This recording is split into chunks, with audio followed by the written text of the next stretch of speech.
Oh, okay. There were a lot Whoa. of puppies on stream. Whoa, whoa, whoa! Exclamation! Whoa, Whoa. whoa. Hi. I was trying to make your command. Okay, now it's working. Now it's working. Got two of the same picture. Wow. Whoa.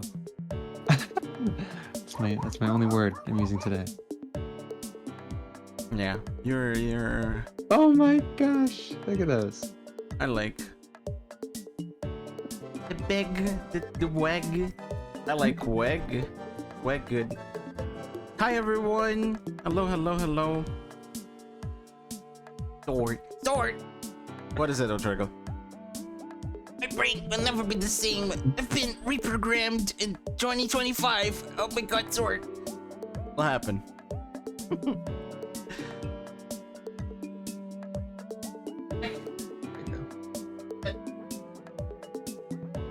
How many boys? So many boys for him. Last night was amazing. If it was amazing, I bet you can't say it here. So yeah. Yeah. Hi Sel, hello. Welcome on in. Thanks for the Mayderg. Oh my gosh. Hey y'all. Say hi, puppy. Say Hello. hello. D Rago, Yoju, Bori, Sal, Zayden earlier. Hello. Hello, Poundsy. Hello. Oh my gosh! Hi! Exclamation Jovi. Bark bars or I can bark. I'm not torrent. I can bark. There's literally a sword that's bark. I'm not afraid. What? You're right. I'm not afraid to bark. God. I can bark. Good boy. Okay. Don't. Okay. Speak. No. Wow. Bad dog noise. No! Bark. God damn it. You guys are bullying me in the first 10 minutes of stream. Wow. Okay.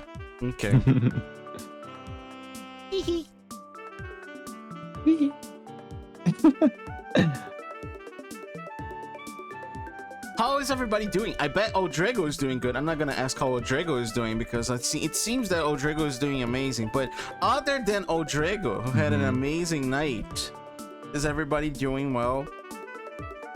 Be less bullyable, nerd. How? I don't know. How do you have? How do I be less bullyable, Jovi? You have to become the bully yourself. Oh. Yeah. Yeah, I see. Although it's hard to imagine you as one. Wow. You're so sweet. Such a good boy. Good pupper. Okay. So you bully me when I ask how to not be bullyable. Yeah. Sorry, I need something to sink this 145,000 points into. Points. I'll think about it. Give me... Listen. Oh my goodness! I haven't talked about visas. Most of you know, but... The thing is... yesterday was my visa interview, and for the US, and it got approved. Oh my god! Thank you for the pet, Jovijet, Odrigo, so and Mados. Hi, Mados. Hey, Modus.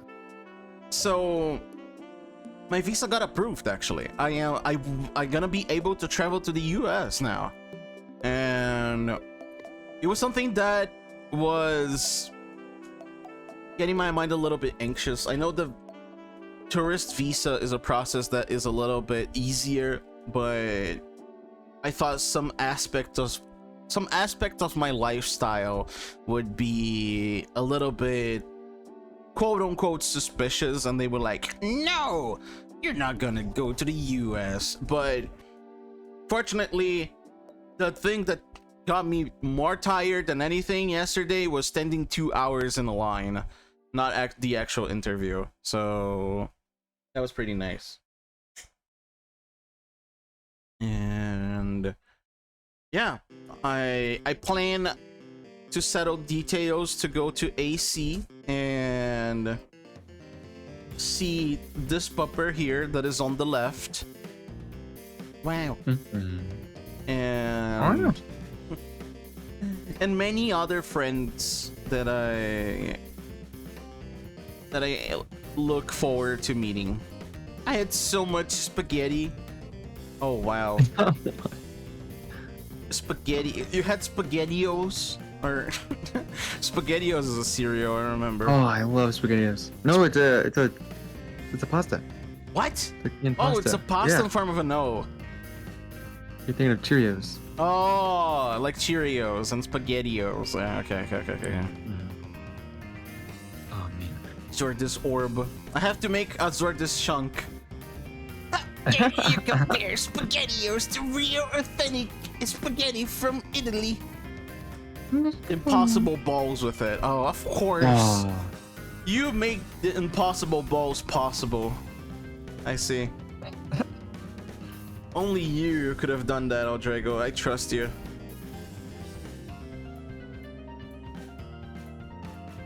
Gosh. Yeah. I miss my bike actually. My bike is out for repairs.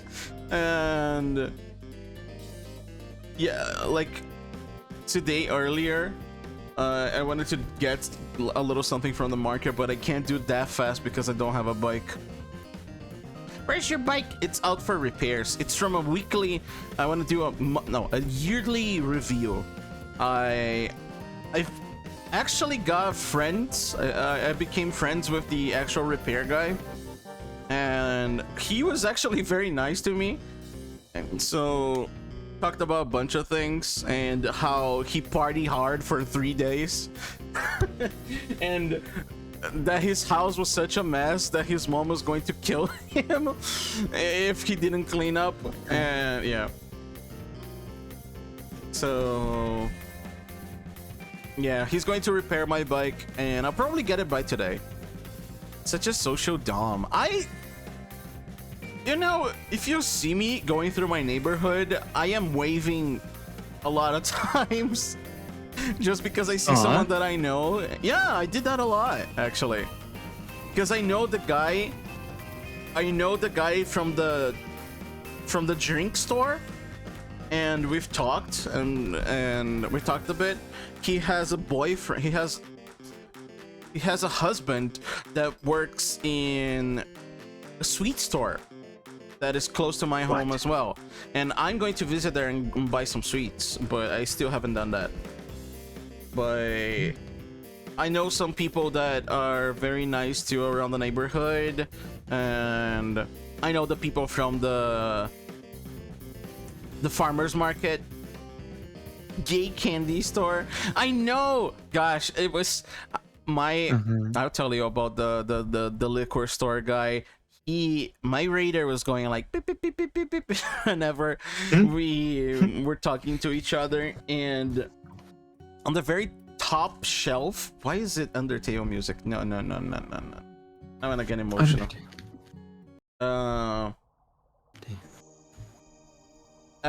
Whenever I went there, on the very top shelf, there was 4 letters like as decoration. It was love, and there was rainbow love, and I was like, yes, yes, I like that. My streamer, my dog, my Brazilian, my puppy dog, my hi, hello Poppin, hi puppy. I'm glad to see you well. I'm glad that you're doing better, and that you're back to your screaming self. Go on. I think Rigo can remove the ball gag from your mouth, Poppin. I think it's time. Maybe.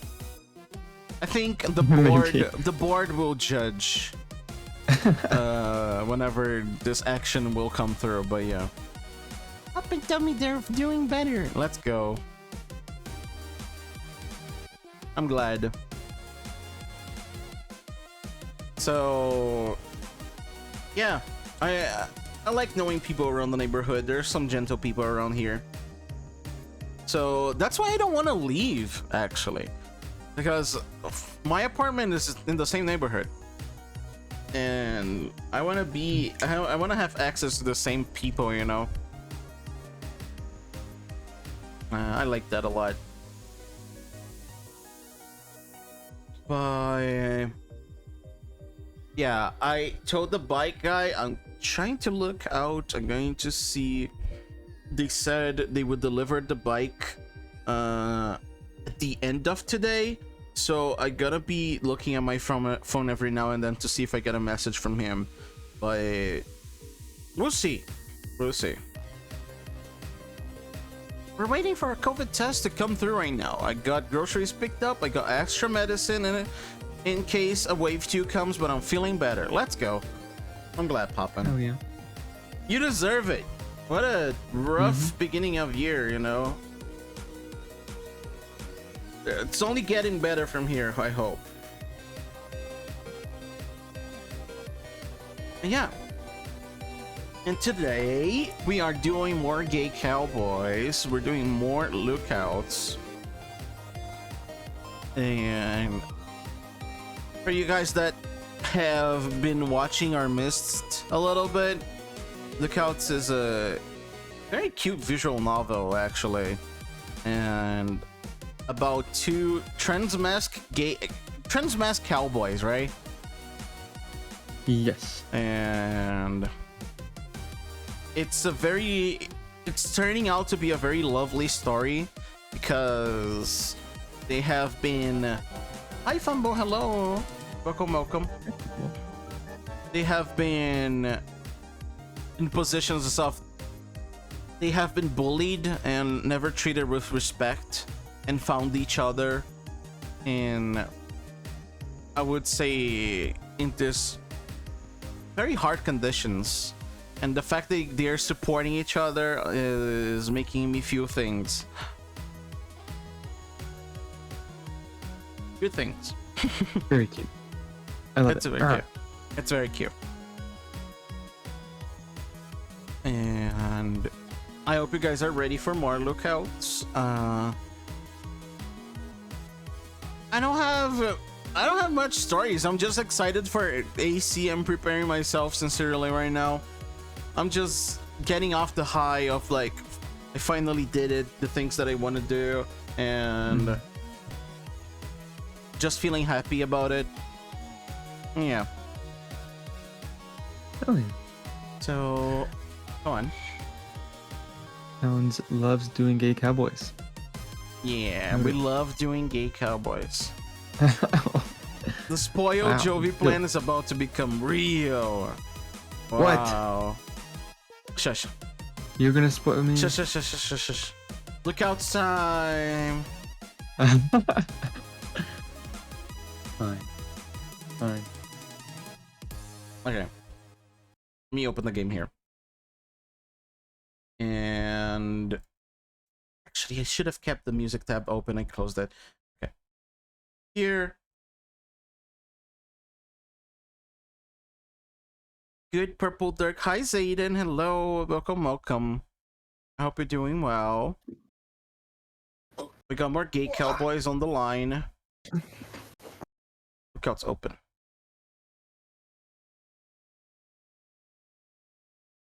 Don't spoil Jovi. They're playing Outer Wilds. It's a very spoiler-sensitive game. It's true. You're gonna spoil me, Zord? That's your evil plan? Oh my god. No, that's not my plan. I would never spoil Outer Wilds. I'm a good person. Oh, it's not your plan. Okay. Poppins. I think people who spoil Outer Wilds are people that I would filter out of my life. Sincerely. Uh-huh. Like, why? Why would you do that, you know? Mm-hmm. Okay. Is it a game that's easy to spoil? It's very easy to spoil, Jovi. Like, imagine, like, it's very information sensitive, you know? Because Yeah. it's a knowledge based game, and knowledge comes in many ways, shapes, and forms, you know? The way you understand something, it's a completely different way for me understanding something. So the knowledge you have about a certain thing happening in the game is it can be a different knowledge that you get from what I get, you know. So it's Okay. very information sensitive. It feels like one of those games that like you need knowledge to enable being spoilered. You know? I don't know. Maybe not. Maybe not. Yeah. Let's see. Okay. Let's load this. And let me see history. We don't have a history, actually. Okay, let me sit down. You know, we cuddled, we slept together, Mm-hmm. and our plan is we want to We want to kill escape kill Curly Wolf. Curly Wolf. Yeah. We want to kill Curly Wolf. And we can't do it alone. And we are watching out for each other's backs. Yeah. So, okay. Wasn't the red morning sun now risen just above the horizon that had woken you? Could you share it to me? Oh yeah. Oh yeah. Oh yeah. Sorry, I forgot. You're good.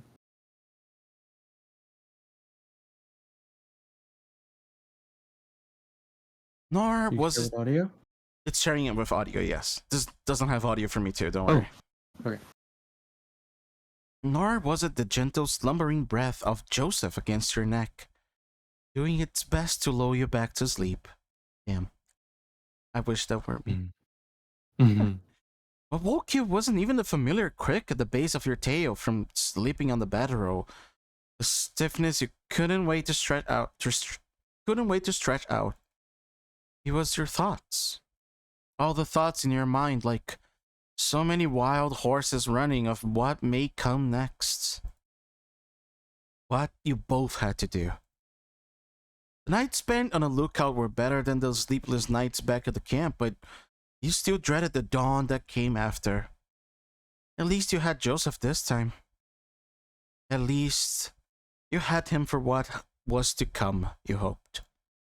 You could feel one big wing of his wrapped around your stomach, shifting as he started to wake too now. As much as you wanted to keep lying here with him for just a few more minutes, you knew you had to get up.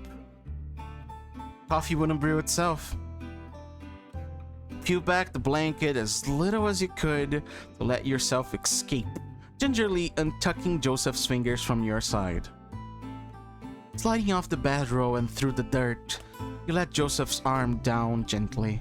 Oh, so gentle, so soft.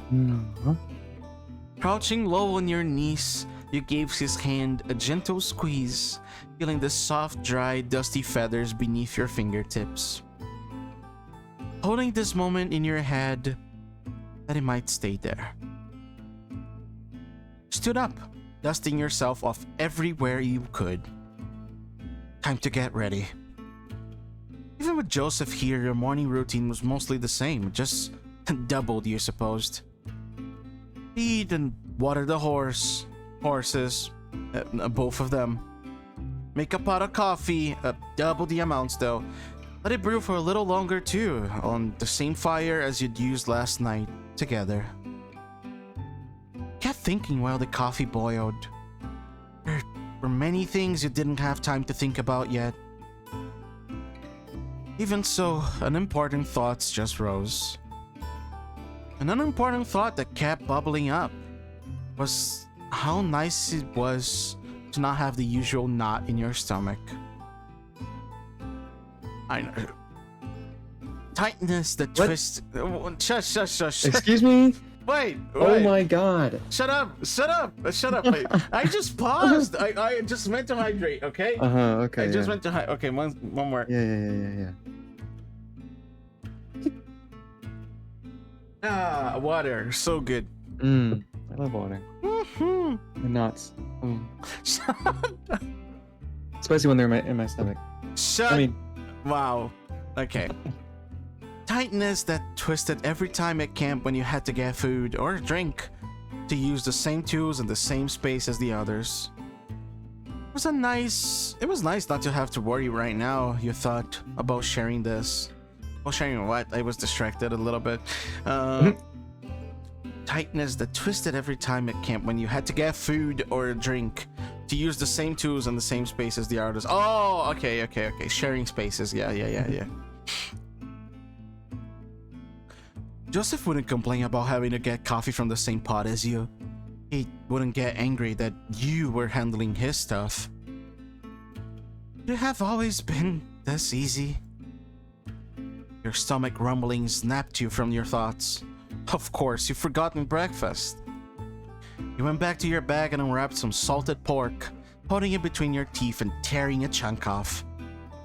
Wow, puppy. Yeah. You always liked how chewy it was when you weren't in a rush. The rhythm of your jaw grinding it up helped you think. Possibilities were rolling around your mind. Dice cast along the branches of a tree.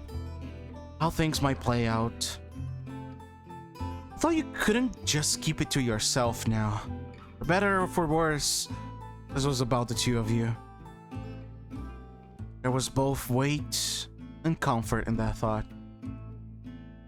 As you watched the pot start to bubble and steam, you heard the sound of a sleepy shuffling, turning to see a waking Joseph.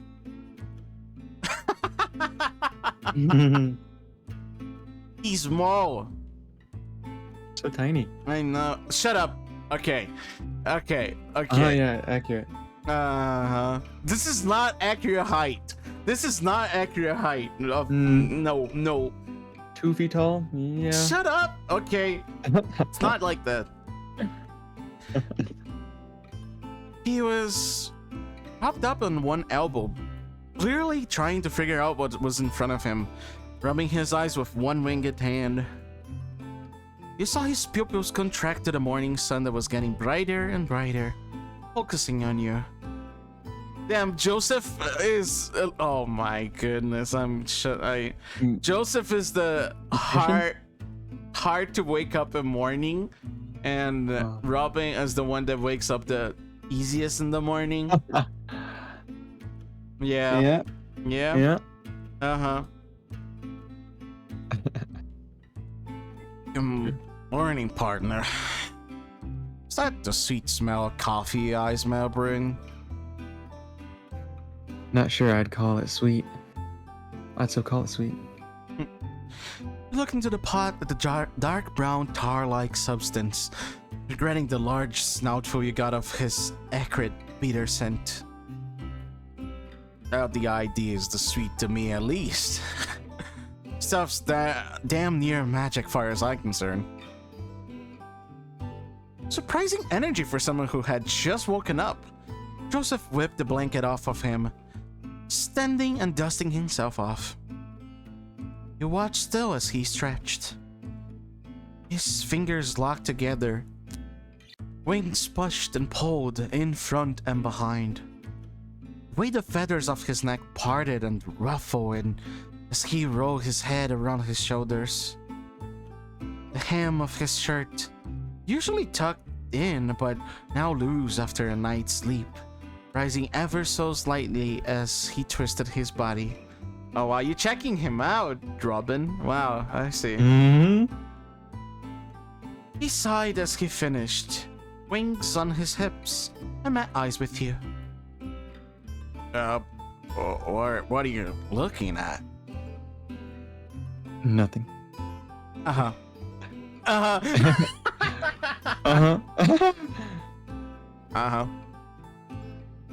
A shy smirk crept across his face as he tucked his shirt back in and walked over to you. What you eating? Salt pork. There's some in my bag if you want. I think I will, thank you kindly. Can you get some cups too? This coffee looks about done. Look behind you at Joseph crouched. Oh my goodness, rubbing. Okay. 20. Sorry guys, but I was in the lookout of a pink silly derg around here. Has anyone seen any? You were in the results? lookout of a pink silly derg. I don't think there's anyone around here. No, not at all. No. You got the wrong guy, you know. Thank you for the 5 months. Thank you so much. I guess I will serve as a pink silly derg if there's none other here, you know. Thank you. You look behind you at Joseph, crouched as he dug into your bag, giving you a quick thumbs up. Because he got the things. You turn to the pot again and stirred it with the spoon a little. Joseph came back round and sat beside you, setting 2 tin cups on the ground with one hand. That's okay, I was looking after them for their gay crimes. Okay. You know what? Yeah, that's me because, yeah, we've been doing gay crimes here. Confession. I'm sorry. So easy. It's gay crimes. Really proud. Speak tore at the piece of jerky in his other hand, hungrily swallowing it down after a few chews. He picked up the pot and poured you both a hot cup, eagerly tapping his cup with yours before drinking. Ah, ting ting. Cheers. You both sipped quietly. You could feel the heat of the coffee traveling all the way down your gullet, burning in your belly. How'd you sleep? Good. Like a pup. Didn't wake once. Accurate. Wow. Very accurate. Wow. Very accurate, yeah. Wow. My test came back with the smallest pink line I've ever seen, so I'm almost Let's go. better. Let's go!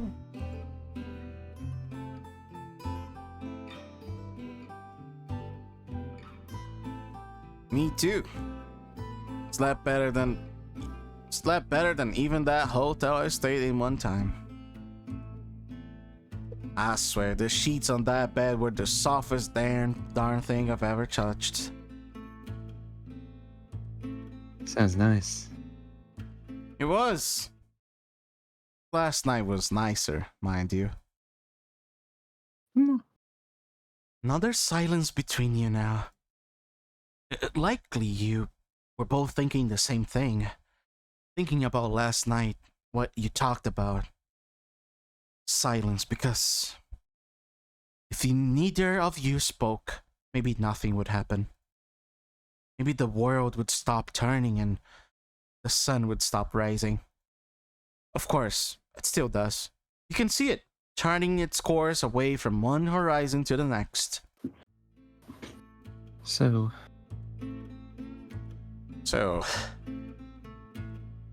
what's our plan? Joseph shuffled a little. Black's restless. A cute curly wolf and black vulture. Easy as that. Oh. That's what we said, right? You nodded. Maybe we don't have to. You could just run away. We talked about that, Joseph. If we run, we'll spend the rest of our lives looking over our shoulders. We'll never really be safe. Yeah, you're right. Besides, have you never thought about it? Of course I have. It's not that simple, though. Everyone around him is loyal. It'd be hard to even get the chance. Even if I killed him, I wouldn't get away with my life. And even when I thought about it, What about that ideal world where he's got a bullet in his brain, I'm home free? There's nothing after Robin. Can never see what will happen in the rest of my life. It was blank. Just a desert. If you were to kill him now, what do you see? You. Wow. Joseph looked ahead, thinking. The feathers on his face fluttered in the wind. Something. I suppose. Not nothing, at least. Damn. I think maybe I can trust that. Are we really going to be able to kill them, though? I don't know. They bleed and die like anyone else. It's hard to get a chance. If they bleed, they can't be killed. Yes. Ah. Also, hi, 20. At some point, our gangs are gonna go to Clemency and take us with them, whether we like it or not. Gingy, hello. Yay, Gingy. recovery. Yeah, of course. I'm glad too. I think we should try to use that to our advantage. Unfamiliar place, for them at least. What about everyone in town? They don't have to be involved with this. They're already involved. Can't change that. I just wonder if any of them would help us. I doubt it. You think... You look at Joseph, and he turned to look at you too. His brow furrowed. Sheriff? You felt a cold dread wash over you, even in the heat of the morning sun. No, I don't think Sheriff wants anything to do with us. We'd be dead before we even crossed the town line, remember? I know. Just... There was something about it. How Sheriff was when we were told to leave. I don't know if I fully believed it. Sorry, Joseph. I think that's just wishful thinking. Hey, you listen to me now. I ain't making it up. His voice was suddenly sterner. The timidness that had been in his voice now gone. I did a good change then. Wow, okay. I'm telling you. Sheriff. I don't think Sheriff wanted to tell us to leave. There was something far too sad about it. You saw it too, right? Am I not imagining it? You thought back. It hurt too much to dwell on it, but now you thought about it. You had to agree. It wasn't like any other times when you've been exiled, barred from places. There was anger, but there was also frustration. Disappointment. Yeah, that's true. That is absolutely true. Like, Sheriff did the decision with a heavy heart, I would say. Yeah. That wasn't normal. You might be right. Even so, I don't think we can go waltzing back into Clemency and expect Sheriff to welcome us with open arms. We still don't even have a plan. I think we need to talk to Sheriff. Even if you don't have a plan, Sheriff needs to know what's coming. Yeah, you're right. I just don't know how. We need to get to Sheriff without being seen, ideally. I don't want to go risking getting shot, however unlikely. Good luck, have fun. Hi, Minnie. Hello. We're playing. There's not much luck here, but but thank you. This is a very skill-based game. Yeah, there's we gotta not. lock There, in. there's. It's not. It's more of a visual novel, but thank you. Thank you for being here. Without being seen. Set your coffee down, getting up and walking to the edge of the cliff. You don't need binoculars to see the shape of the town from up here, huh? And how the land moved and swallowed down towards the buildings. You looked along the cliff in the opposite direction to where you had gone yesterday. Hey, Joseph.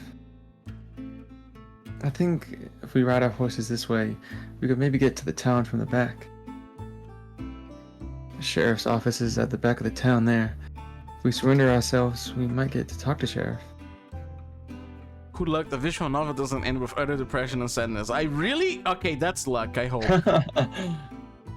That's a fair point. Yeah. Joseph got up from where he was and walked over to you, looking along the cliff where you were pointing, sipping his coffee. Yeah, that could work. What? Not a fan of the idea? Oh, no, we can do that. This coffee is just mighty vile. He held the cup over the edge and tipped it upside down. The brown sludge falling to the sand below. No. Hi, Chen. Hello, hello.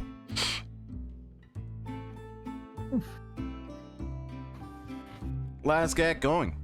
Not have much time for both of us. We'll be needing to head back to our gangs. No luck or fun for you. I revoke your luck and fun. Now, just good have. Good have. Good have.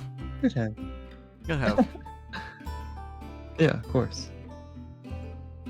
He took one last look along the cliff face, then started helping Joseph clear up the camp, making haste to get on your horses.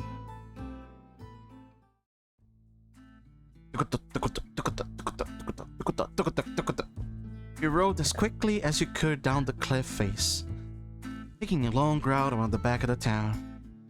Those are horse noises? That was the horse noises. Those are good. Okay, thank you. That was silly. I love Okay. it. That's silly. Climbing off your horses. What are you? I'm sorry. What? What? Say it. This is funny. Okay. It's not. My mind isn't in the gutter this time. Okay. Climbing off your horses, you tied them up out of sight behind a rocky outcropping. Started your cautious walk to the edge of the town together, cautious about being spotted. Sheriff's office was right in front of you, squat building backing up into the side of the desert. 2 square windows were cut into this face of the building, holes in the frame for where bars once were. As you got closer, you listened out for anything that might tell you where Sheriff was. The rhythmic tapping of wood carried on the wind to you from the front porch. Carefully, you and Joseph sidled up the building, sticking close. Sidled? Okay. Oh, It's like from. Wait. Yeah. From. Actually, I don't know. You know what? Let's check. Sidled. Let's do some research. Yeah, sidled. I already do this a lot. Sidled. What is it? Sidled. It's sidled. What does it mean? No, it's sidled. What does it mean? Ah, you don't know? I understood that because No. if you sidle alongside the building, you're walking like in the edge of the building, like from the walls, you know, sticking close to the walls. There's a word for that. Yeah, sidle. But yeah, to walk towards someone or something in a quiet or cautious way, to often to avoid being noticed. Yeah. Alright. I haven't heard that word either, but I'm good with context, so yeah. Mm-hmm. So carefully, you and Joseph sidled up to the building. Sticking close to the side, you shuffle along the stone wall, cold in the shade. At the edge, you slowly peek your head out, squinting through the morning sun. Sheriff was sitting on the porch outside, looking into the town, cane tapping idly on the wooden boards. You hadn't been noticed yet. You know it from Wind Waker? Oh, I see. Big brain for a small dragon. Okay. Uh-huh. It works. So true. Okay. Wow.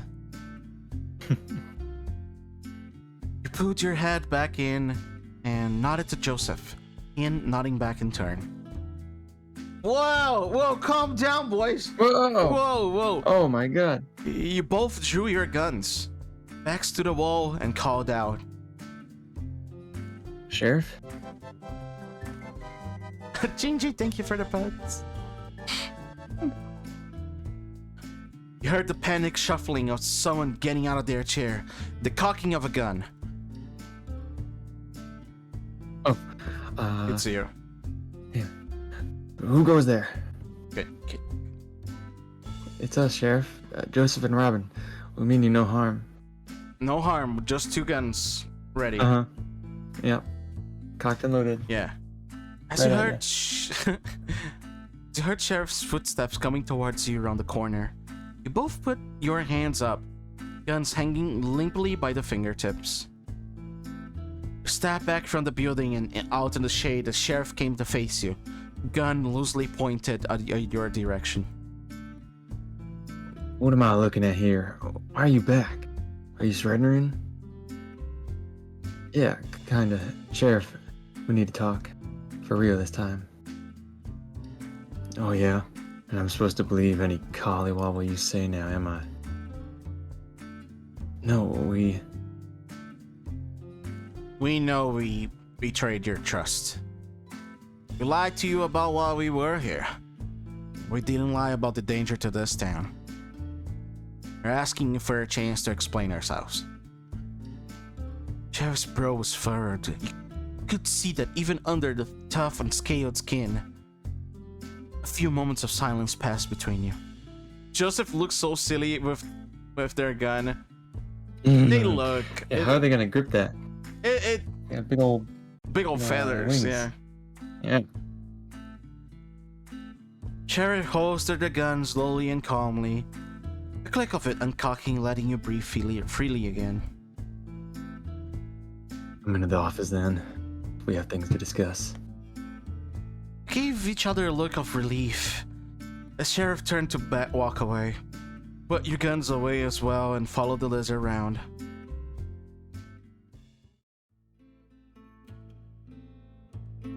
The office was darker inside than yesterday, the morning sun not quite shining in the same way. Sheriff stood with both hands on the cane, face curious and stern, still untrusting. So boys, what do we need to talk about? You look at Joseph and he met your eyes. You were dotting a ball in the small way they do, even when you're focusing on a point. Gave you a little wink. That's all you needed. Yesterday, when we told you about those outlaws heading here, that wasn't a lie. Or I guess it was a white lie. Our gangs know about this place, and they're gonna be coming here, gold or not. So you were scouting our town out. Makes sense. Still, I don't see what's stopping you from lying about this town. You both know we can't do much to defend ourselves from a whole gang.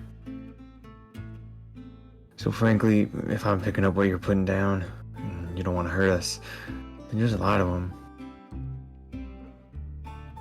Tell them we're armed to the teeth. Scare them off. They won't be stupid enough to still try. They are stupid enough. Oh, they sure are. They sure are. I guess we could, but what? Look, I appreciate you trying to come clean and help somehow, but this ain't our business, you see. It's not one gang, it's 2. I'm from the Curly Wolf Gang. And I'm from Black Vultures. You're from 2 different gangs? Well, I'll be damned. You seem so friendly with each other. It's because we're gay. Yeah. The thing is, Sheriff, we don't want to work for him anymore. We don't want to work for him anymore. Early Wolf and Black Vulture. We want to kill them. We need each other's help to do that. Can't do it alone, you see.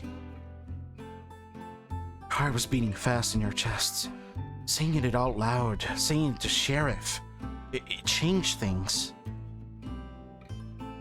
Before you could convince yourself otherwise, you took Joseph's hand in yours, squeezing tight as you stood next to him.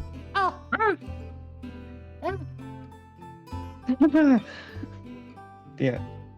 Yeah. Besides, there's no guarantee we'd be able to convince them not to come here even if we did lie to them. We need your help too, Sheriff. Just roommates, yeah. Just Nardut Yeah, yeah. roommates. Just happens. You know, we Mhm. kiss, we hold hands. Yeah. Still roommates. Sheriff's face remained sterner. Maybe concerned, you thought. Eyebrows flat across the eyes. Thinking. You boys are sure about this? This is what you have to do? Yes. Yeah. Joseph's hand moved, ensuring the grip of his fingers interlocked with yours. Ah! That's funny. Yeah, I can handle it. I made the most freakishly op card in Inscription. What was the card? What was the card, Rick Fernello? Are you still streaming? All four of you adorable. Oh, Gingy. You're still streaming, actually. Oh, so Chad, did you know it's Zord's birthday in 3 days? Wow, it is! It's January 6th! It's Zord's birthday. Wow! Gotta show me the card later, Rick. Thank you for 21 months. 21? Thank you for 10 plus 9. No, 10 plus 9 months. Thank you so much. Thank you for the support.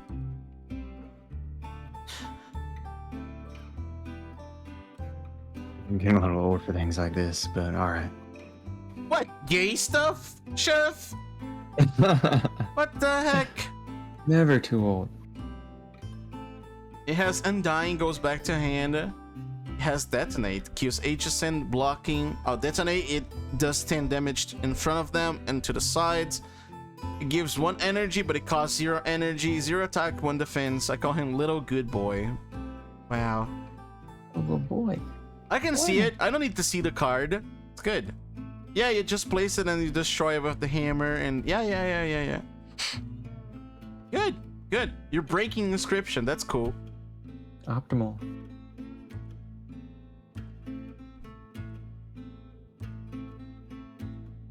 Breaking Inscription is a lot of fun.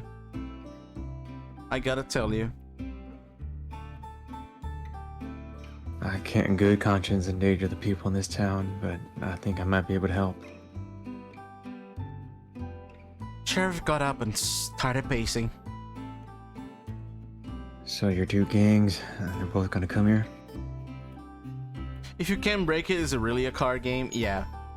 I mean, yeah, even normal card games, like physical ones, are broken in some way. Oh yeah, true. Yeah, I know Curly Wolf will for sure. Curly Wolf is bad. Badass. Black Vultures. Bad. Bad space ass. A bad badass. Yeah. Oh, yeah. A bad ass. Yeah. Yeah. Black Vulture is bored. I can tell. He's itching to do something. Any history between them? Any scuffles? Exclamation husband. Wow. Uh-huh. Wow.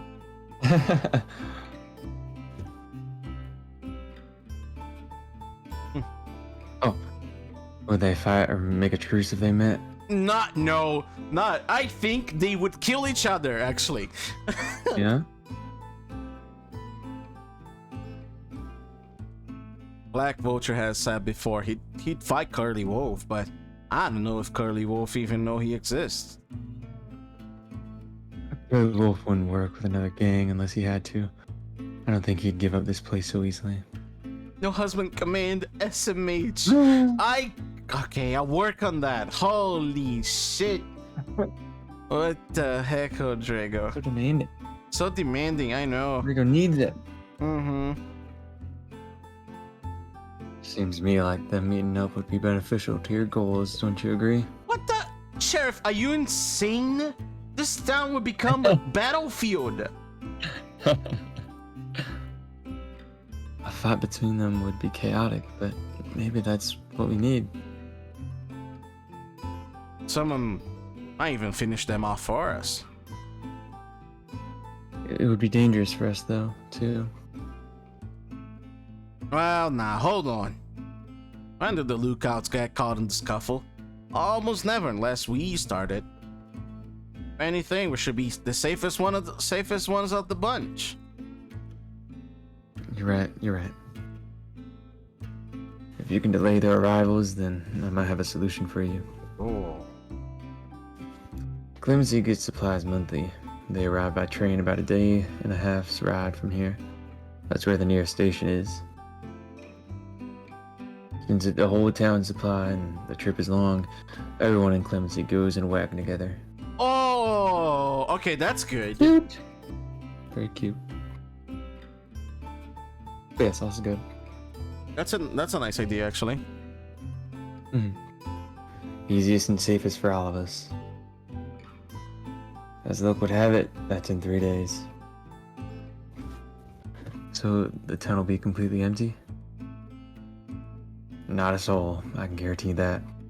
We ride early in the morning and ain't back till the next day. You can get your gangs here on that day and do what you need to do. Best I can come up with on short notice. Actually, a solid plan. That could work. Like we have any other plan, and anything could happen, but it's better than nothing. Things were happening so fast. Sheriff really wanted to help. This was incredible. Was this really happening? Was this something you could do? 3 days, right? We need to both be here in 3 days. Yep. Do you think you can do that? I think we can. Joseph, look at you. Both of you holding each other's hand tighter. We have to. Good. And thank you for trusting me with this. You took a real gamble coming back here. Oh, we sure did. Oh yeah. No, thank you, Sheriff.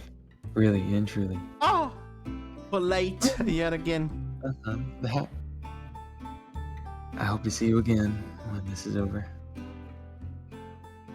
God willing, you'll make good on that promise. Oh. For sure. Now go outside and mash your beaks together before getting to work. Mama. Gonna head out about town with family. Yes, I am leaving the house. Yes, this is shocking. Wow, Odrigo is leaving? Wow, I'm impressed. There we go. I hope you have a good outing. Hi, Sugi. So hi, Sugi. Let's kiss. Mwah.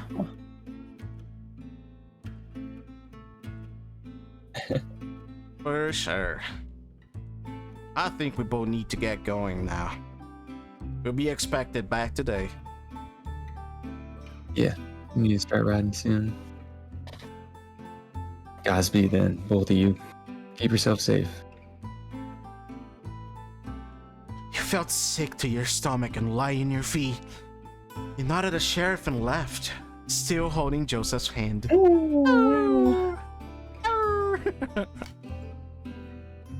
Goodness. Back with your horses. You made last-minute checks of your bags, ensuring everything was secure for the long trip back. Please! I need a goodbye kiss! Come on! Come on. Come on! 3 days from now. 3 days from now, you'd be back. Both of you. Some part of you dreaded needing to start this journey, lingering on the feeling of standing here, not moving. So much had changed since you got here. Now you might be risking it at all. No, We sure are. Now you might be risking it all. What? Now you might be risking it all. What the heck was I doing? Sorry. Doesn't feel fair. The idea of losing something you just found. Only just got the chance for. You shoved it down though. Ride back was long, but didn't need that kind of worry gnawing in your heart. Pity for you that every time you saw his face, even a glance as you checked your saddle, it all came rising to the top once more.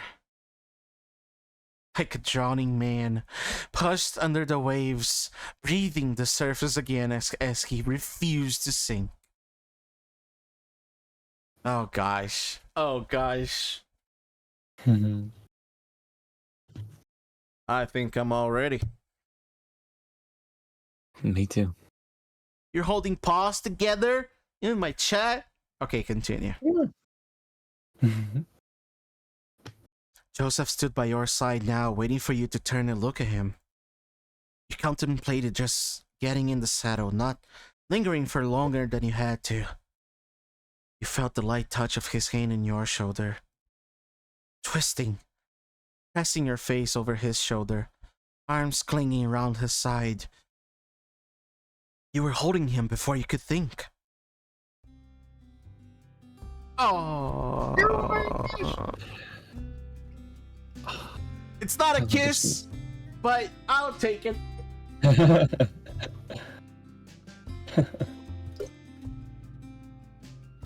I'll take it.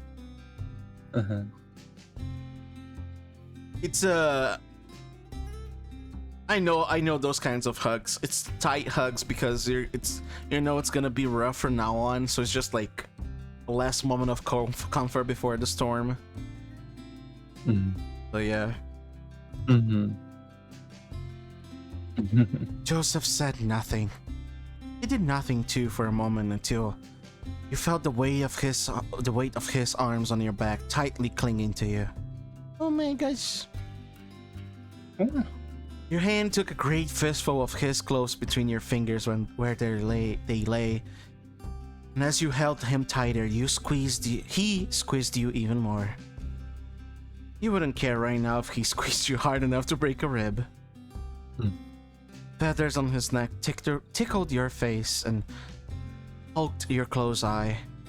You could feel the way his back bent as he leaned ever so slightly over you. You don't know how long the hug lasted, but eventually you let go.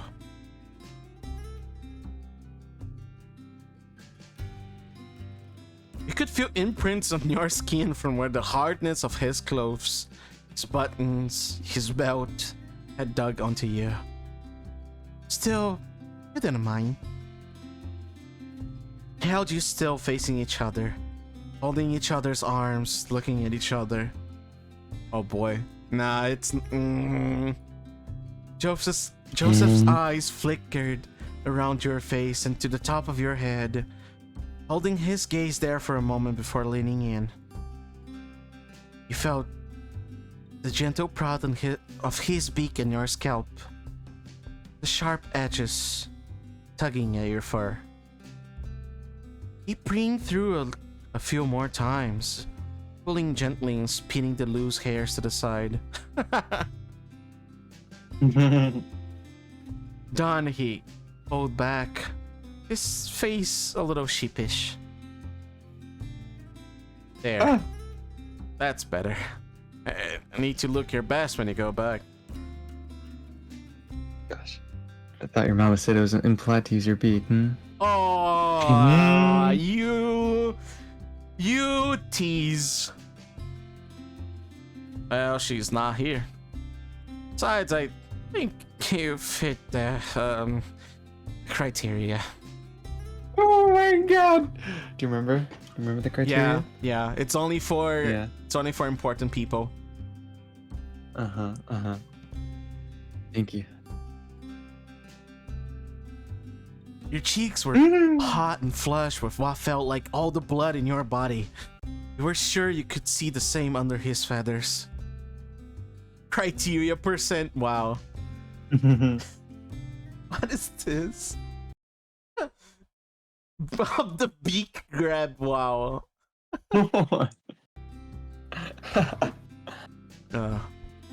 I'll see you in 3 days. You hear? Oh, yeah.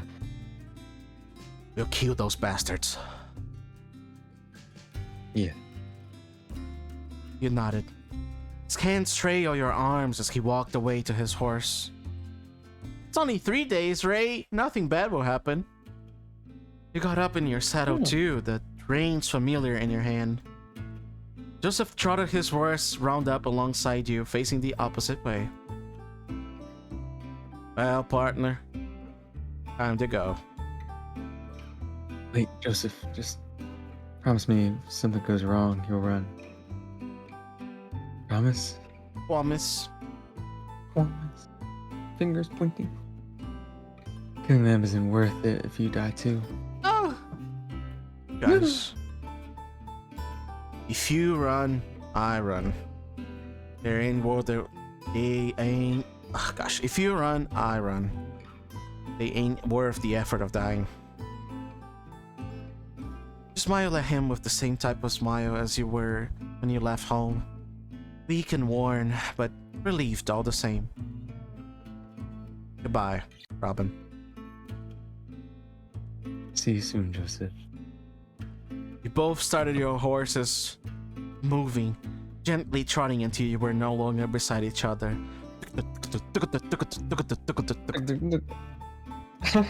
You heard Joseph give a "Caw! Caw!" and his horse set up a speed. It's not picking up. Caw! No. Wow. Caw! There we go. And his horse set off a speed, kicking up dust into the air when you look behind you. I really like the cowboys, like the "Hiya!" and the horse goes like Uh-huh.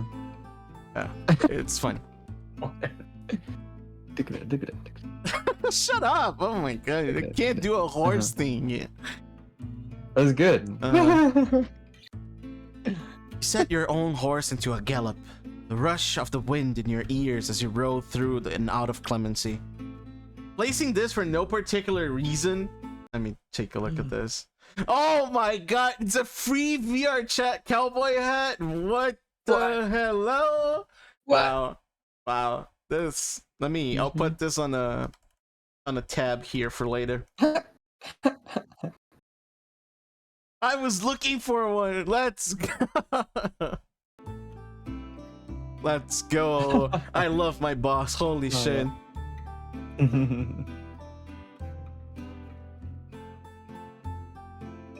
Meowdy, meowdy. Meowdy. Back to your gang. Back to the man you were plotting to kill.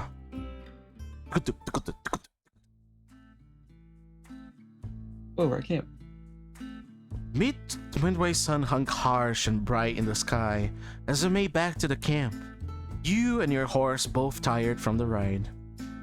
The current hideout of Curly Wolf and company was a ramshackle affair, nestled in the depths of rolling hills, hidden from the sight of any passerby. Riding slowly in, you climbed off your horse into the sun-baked ground and led it over to tie it up with the others. The smell of food wafted, but you could see people cleaning it up already. You had missed lunch. As you made it to leave the horse, a sudden thought struck you, and you doubled back to scramble about it in your bag.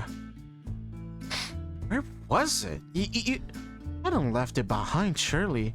The binoculars? The tickle of panic that had started to leak into your chest thankfully stopped. And as your fingers felt the soft brush of what was you're looking for. Is it the feather?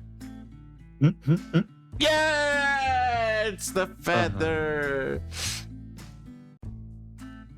You pulled the feather Joseph gave you out of your bag, holding it closely to yourself. You let out a short gasp of a sigh. Okay. You got this. Nah, I got this. I'm not gonna be happy doing this voice already, I know. Yeah. Oi, tomboy. Your ears prickled up and you stood up straight at the sound of Curly Wolf shouting at you. You hastily tucked the feather away in your pocket. Holy shit! It's they have a Sprite. Oh no. Yeah. You turned a major way over to Curly, eyes down at the ground, avoiding the looks of the others. You know how things work around here, don't you, tomboy? Yes. Curly grabbed a handful of your poncho, pulling you forward, stumbling, before roughly shoving you off your feet onto your back. What the? Like, he pulls him in and he kicks him into the ground? Yeah. Yeah. Okay. You'd learn how to take a fall by now. You didn't scramble, you just let yourself lay in the dirt for a moment, waiting. Get up. You pressed your hand on the ground and got up. Not too fast and not too slow. The others still got a laugh out of this routine. But you were too bored of it to be embarrassed anymore. If you know how things work, I shouldn't have to punish you for not doing what you're told. When you come back, you come straight to me with that what you found. You don't stand around playing with your little horsey. Yes, boss. Hey, come on then. Spit it out. I found the town. A place called Clemency. It's got some gold for mines, but no bank or anything like that. What would you say now? If Curly knew Sheriff was the only person there who even resembles a lawman, he'd just go barging right in. This lie was crucial. Couldn't catch you out. Place Wait, looked on to the boss. teeth, even so. All the townsfolk had some way of defending themselves. No gun laws like other places. Oh, shit. I was hoping there'd be a breeze. We need an easy win right now.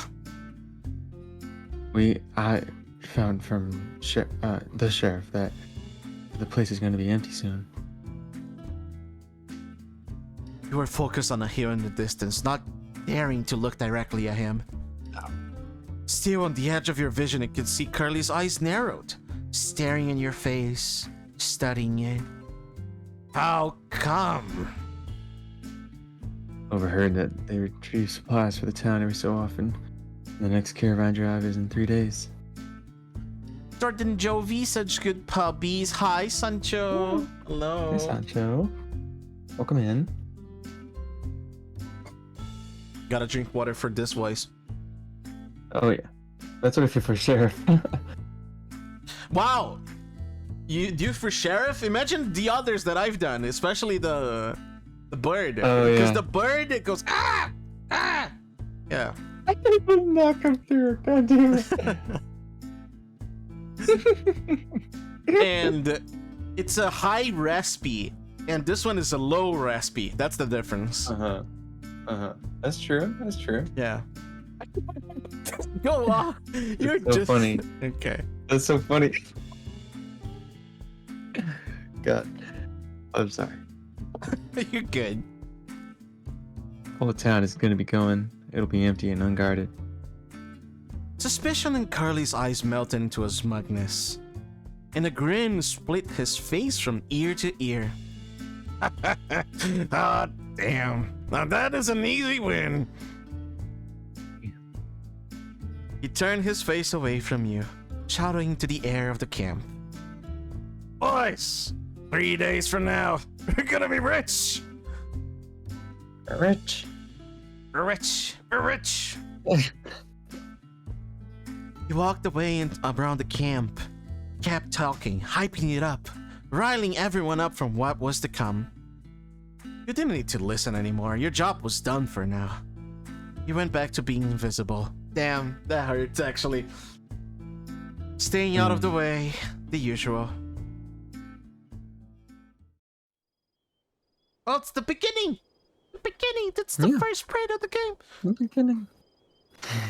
That night, The hills were full of sound of howling, cheering, drunken songs as the Curly Wolf gang prematurely celebrated their victory. This was a bigger deal than you had maybe anticipated. In any case, your goal was the same, and then they didn't know what was coming. We're so back, Sugi. Curly Wolf didn't know what was coming. He was the cockiest you've ever seen him. Days after were a blur. If you weren't needed to help with some menial work somewhere in the camp, you were just sleeping in your tent, trying to avoid the blazing heat, keeping out of everyone's way like you always did. Waiting, just like everyone else, for the day you ride out.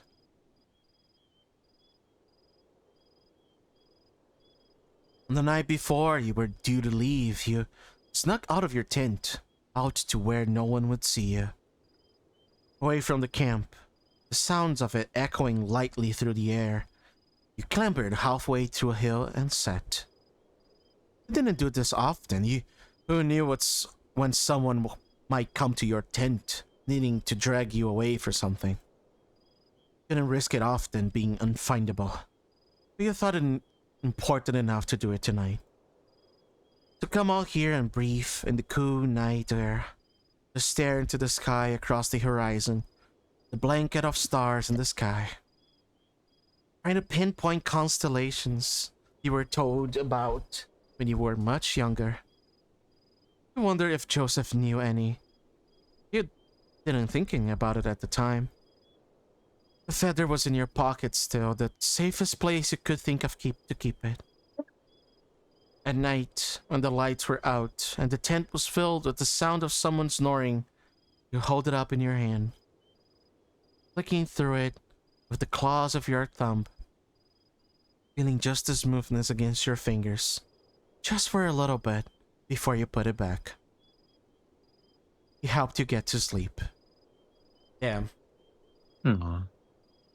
Again now, while you were alone and sitting under the stars, you pulled it out of your pocket, fiddling with it in your hand, feeling it tickle the pads of your palm.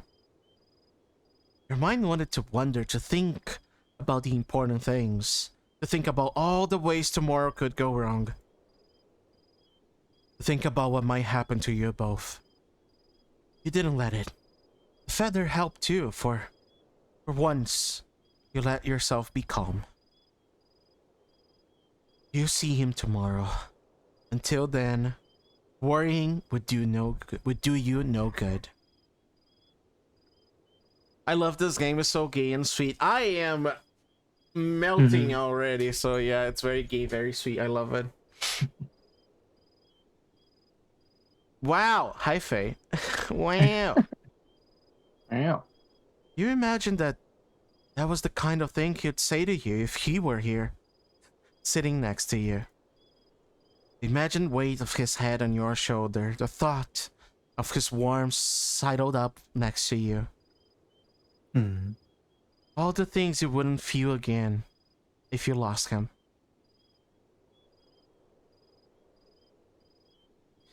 You see him again tomorrow.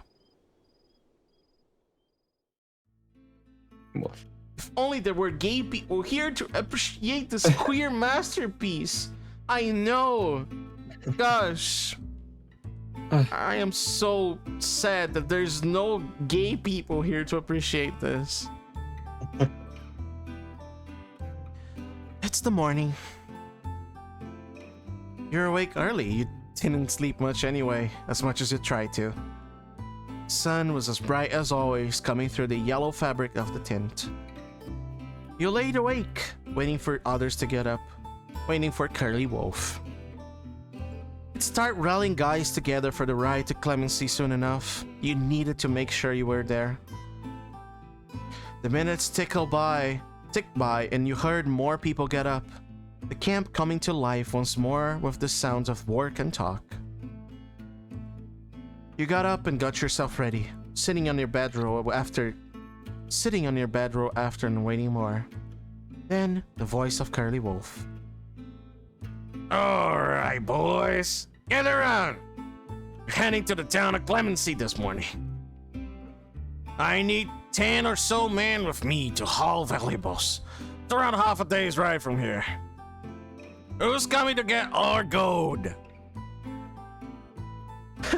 Look at them! Oh, they're a bunch of puppies! You heard all this as you were leaving your tent, making your way to the small crowd of canines.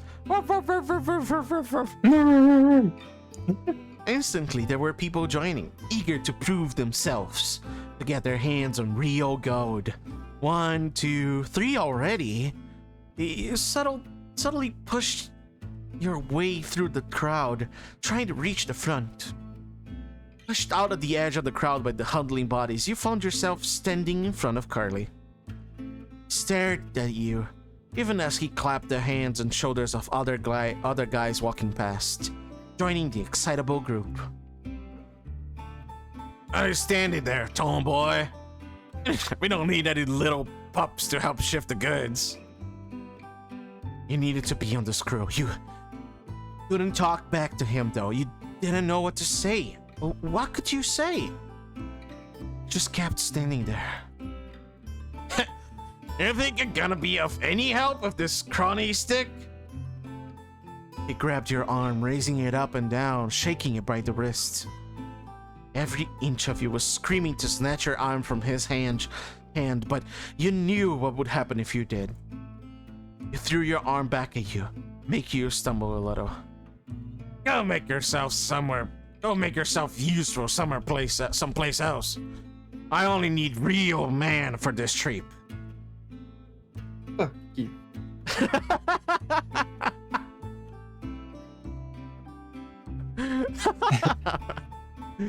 That I was about to say that. You took the words out of my mouth to hear you. Wow. You had to say something. You had to. You had to. You had to be there. I'll need a lookout. He was looking at the assembled group, doing a quick head count. All right, boys. That's 10. Be ready to move out in 5 minutes. He didn't seem to hear you. Your words were quiet, whispered. You tried again. You'll need a lookout, Curly. His ears twitched. He still didn't turn to face you. I heard you the first time. Stop yapping at me about bullshit. We don't know when the townsfolk will be back. It'll be bad if they come back while you're there, and even worse if there's no one keeping an eye out. Y'all will have your hands full already. You heard him sigh, and a little growl rose in his throat, before it subsided into nothing. Fine then, tomboy. You're that eager to come, I suppose I have to let you. You're riding in the wagon. You don't need a horse. No, you didn't get that privilege when other people needed them, of you supposed. The wagon was fine by you. You knew it was a punishment of kinds, and you'd be riding in it on the way back too, along with everything else. Boxes and sacks and supplies and whatnot, all bumping about, hoping none of them fall over and hit you. Cramped space with nowhere to sit or lie, just standing for hours waiting for it to stop. Gotta move on. You followed after Curly to get ready. Of course, Curly didn't know is that you weren't gonna be coming back here. Neither of you were.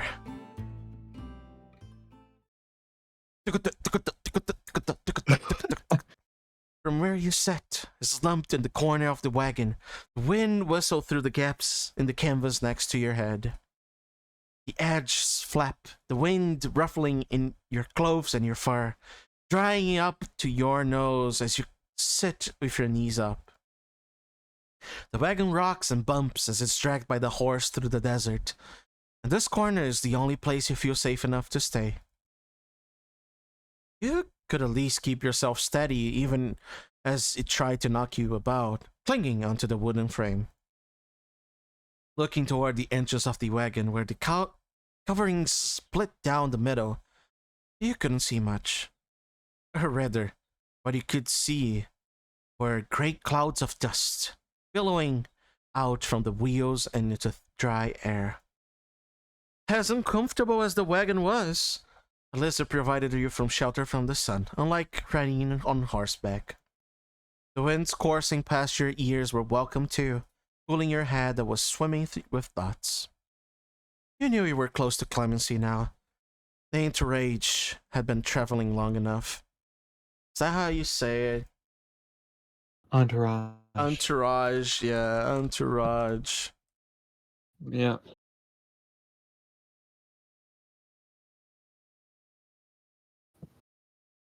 Do you know what it means?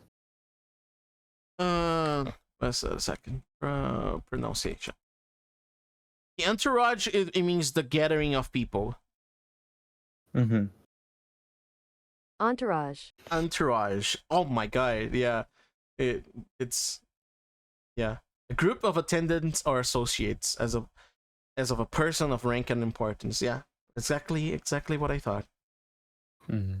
Entourage have been traveling long enough. As you got closer and closer, the minutes stretched on. You felt sick to your stomach. Less so butterflies, more like hornets. This was going to be it. This was about you've been waiting for, not just for days, but years, really. Chance like this. All the anxieties and concerns you'd pushed down last night were rushing back up like geysers. Or gazers in this case, yeah. Because gay. Geysers. No, it's gay. Oh my god. It's gay. It's gazers. Oh, you're right. You're right. True. What if Joseph wasn't there? What if his gang wasn't there? What if you reach clemency and Curly realizes you were lying? What if you couldn't kill them both? Or they demolished the town and Sheriff came back to find nothing left? To find you broken your promise? What if you were killed quickly or slowly? You'd seen Curly kill traitors before. The simple fear of dying took hold of your heart. The chill of the Reaper shadow. No, this wasn't going to be it. This isn't all there was going to be. You'd see him again soon. You'd do what you had to do together. This wasn't going to be it. There would be more after. It was hard for you to imagine, but you knew it to be true. There would be days after today. You wanted to see them. And if you die... God, sorry. At least it was for a reason. You sure as hell weren't going to go out without a fight. This was a risk you'd always be willing to take. You and Joseph would take it together. And you were going to see it through. You steel your resolve, locking the furnace of your heart so that no one may put it out. Yeah. The rumble of the wagon started to slow. The rocking back and forth became gentler and gentler until everything came to a stop with a small lurch. Constant motion that had been in your body was gone all of a sudden. Everything seemed impossibly still. Like when the many conversations in a bar all died. Okay. Thank you for the pets. Fire Jackal. Hello. Wow. Hello. Welcome on into the Dragon stream. We're in a good point of the story here. Like when the many conversations in a bar all died down suddenly, leaving it quiet and in a strange movement. That's a fitting scarf for the moment, yeah? You heard the thud of Curly jumping off his horse and crawled the floor of the wagon to the front. Curly came and opened the low wooden door, letting you slide out of the wagon and jump out. The light of the late morning sun was blinding, and you held your arm over your brow to shelter your eyes. As your eyes adjusted, the bright desert became clearer. Hazy rock formations in the distance became familiar. Walking around the wagon, you saw the shapes of buildings that set your teeth on edge. The town of Clemency. Here we are, boys. What a shit hole. On the here list. We'll take what we're here for and leave sharpish. Won't know what hit him. Ain't that right, homeboy? He slapped you hard on the back. There was an anticipation in the air amongst yourselves. This was the place that they've been waiting for. You've been waiting for it too, but the anticipation was not one of eagerness. Even if your brief visit here, many things have happened. In some way, being back at Clemency was comforting. Despite that, you couldn't ignore the chill in your veins at the prospect of what will come next. There was no backing out now. It felt like those times in the past when the fuse on a stick of dynamite had been lit, and you were still holding it. There was only going to be a few moments more until the spark reached the end of the wick. Caliph, hello, hello. We have reached the great point of the story. Welcome on in. My day's been going great. I'm just chilling and relaxing. How's your day been going? Is there an issue? I've been doing good. Gonna hydrate because Curly Wolf's voice. Am I doing a good job, hun? With your voice? Curly Wolf's voice. Hell yeah. Okay. And it's been good. It's good content, yes. Yeah. I want to do curly voices to Caliph to listen to. I want the Caliph judgment on this. Okay. Wow. Curly started walking into the town, and you followed suit with everyone else, staying close behind him. Clemency was dead quiet. Not a soul in sight, just like Sheriff said it would be. Study the town as you walk down the main street, peering through windows, drawing in plans in his head. Every building you walked past filled you with a little more fear. You were still waiting for something to happen, or anyone else to appear. Soon enough, Curly would want to get started for real and ask you where the goal was supposed to be.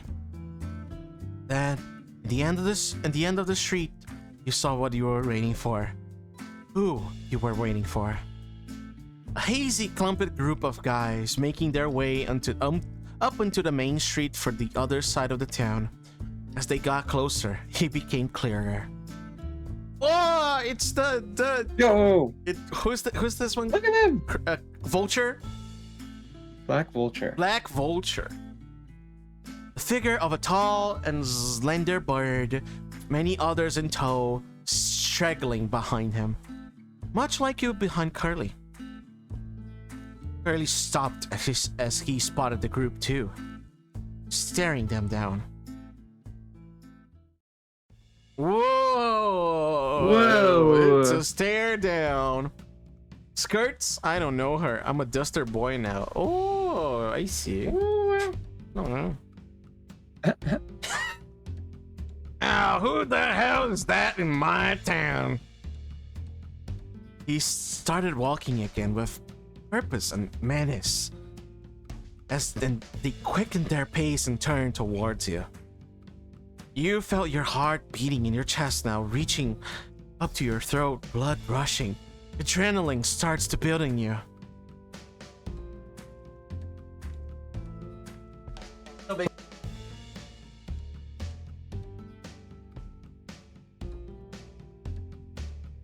Music is kicking up.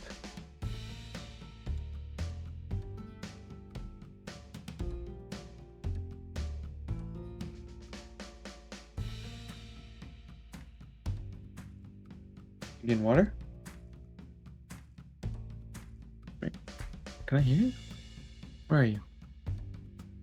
Sorry.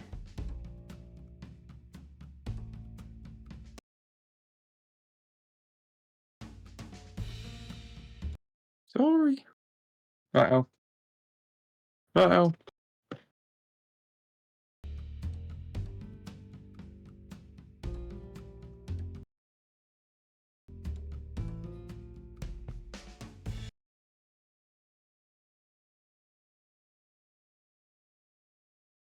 Hello? No, I still can't hear you.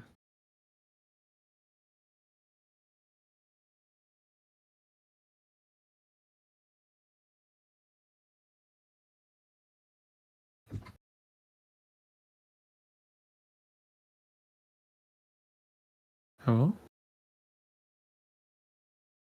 No, you're not coming up on stream either.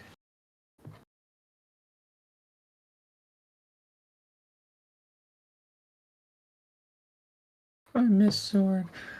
Well, it's my stream now. Hi, no, I'm kidding.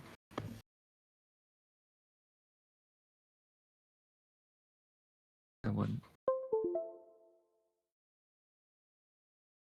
Curly took their voice, that bastard. It was too much for them. It was too raspy. Hello? I thought Sword was just Hello? taking a long swig Wait a just to get second. ready. Oh, I hear you a little bit. Hello? You're flashing green, but... 1 second. What the heck? Oh, I hear you. I'm here? I'm here? I'm here? Yeah, hi. Okay. Hi. I think I bumped my mic and unplugged it like real quick. I mean... Oh, Give me 1 second. I need to change the... something in LandyTube.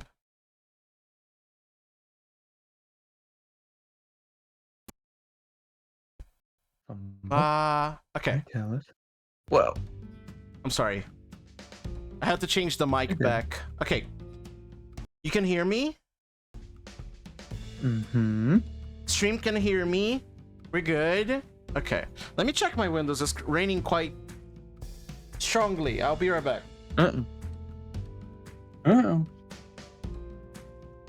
Setting the mood.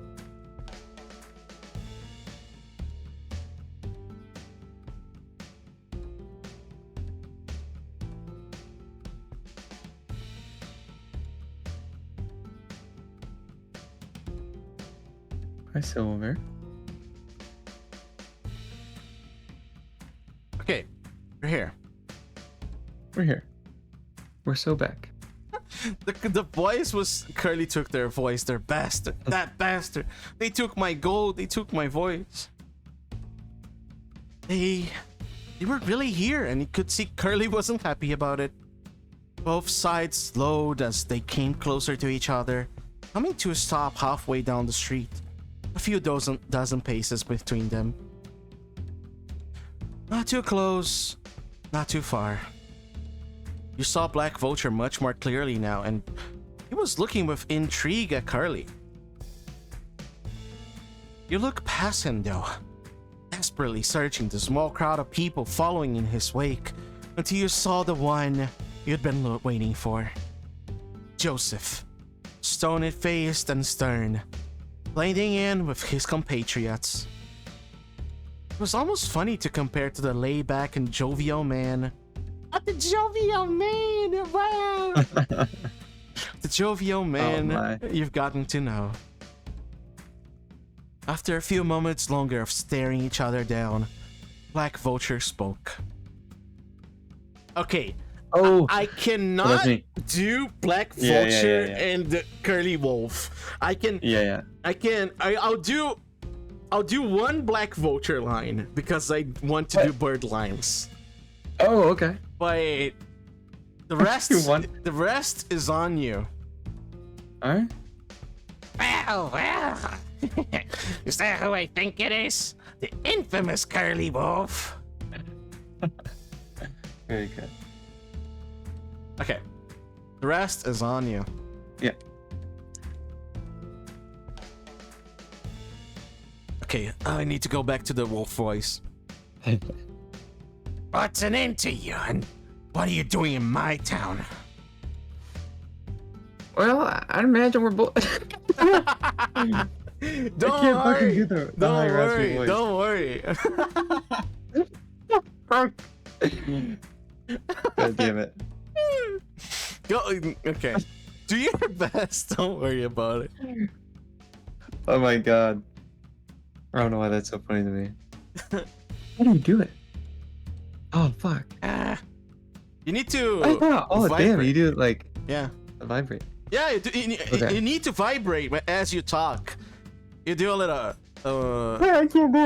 yeah. Oh man. Because I would say, you know, like, Well, I imagine we're both here for much the It's same like a reason. grandma. God damn it. it's like a gremlin voice, you know? Do I have a gremlin voice? I just giving you a little bit of guidance here, okay? Oh man. Oh man, I can't. Exclamation vibrate, exclamation Odrego, exclamation. Oh. Damn it.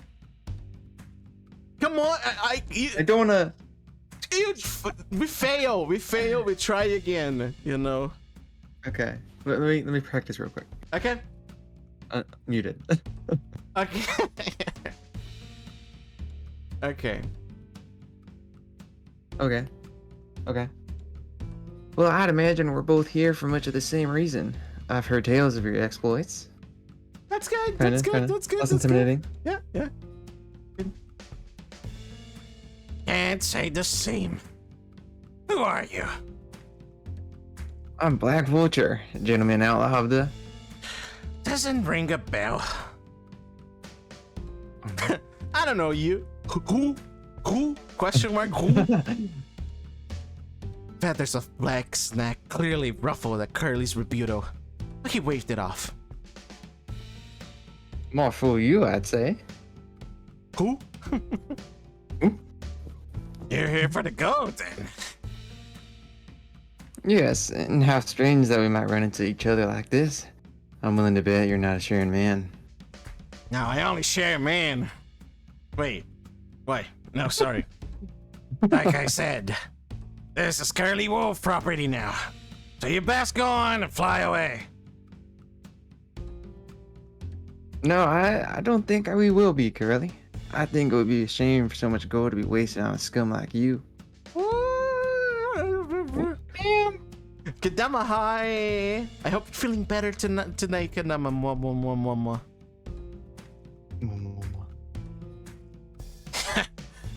To keep that highfalutin beak of yours shut, unless you want the bearer of a gun inside it.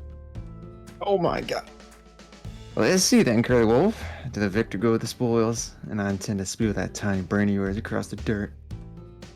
I'm by me. Don't need much of a brain to shoot you. Damn. This wasn't how you wanted things to go. You and Joseph were still in the thick of it, facing each other. You thought I'd be out of the fight.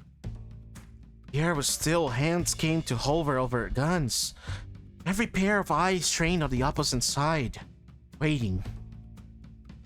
In a standoff like this, it was a test of the boss's mettle, their mental fortitude. How long would anyone last before pulling the trigger?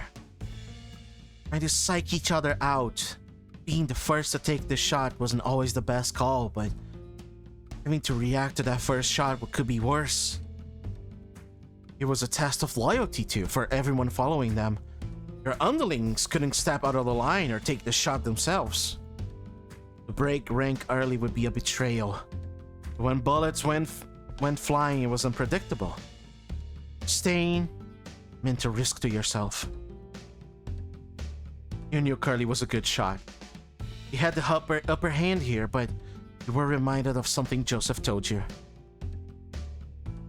I do a little bit better. I had trouble sleeping and slept in a couple hours, calling in from work again. Aw, I'm glad that you're feeling a little bit better. I'm glad. Black Vulture wasn't the shootist. He had someone else for that. He could brag it, but he wasn't the real one. You thought about it, whether Curly should shoot now. Ooh, a decision? You want to save the game, or are you that? I will not save the type? game. I will save the game. I will save the game. Thank you very much. Mm-hmm. So you tip him off about like he's not the shooting type. You can shoot first. It's fine. Mm. Or you keep quiet. Mm. What do you think?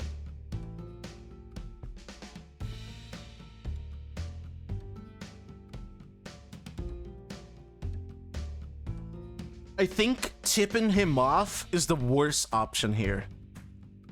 Yeah. Because I'll be distracting. Like, Curly Wolf doesn't like me, you know? Doesn't like Robin. And if you tap him and he's like, boss, and he's gonna be pissed. And he's like, why? And he's distracted. And that moment is the first distraction that everybody needs, you know? That's what I feel. The first distraction They that need? every... They need? What do you mean by they need? No, not they need. Like, Curly Wolf will be pissed at Robin, and he's going to, like, turn a little bit to the side and says, "What, tomboy?" And that's the moment where Curly Wolf is going to be distracted. And then Black Vulture are gonna say, like, "Now, boys!" And, like, and yeah. That's what I'm thinking. It's bad. That's what I'm thinking. But... Is that bad? That's bad because they're gonna start shooting with you in there. We don't want that. We want to go out and they shoot, you know? But if I keep quiet, it's like, it's a standoff. I don't think it goes anywhere.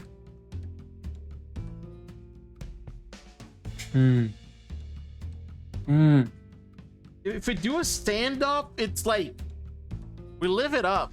But if we tip him off, maybe we can start things? Maybe? I don't know. Ew. No. I want to tip I'll leave him it up off. to you. I want to tip him off Alright. because I saved. And even if I think it's the bad choice, I can come back to this.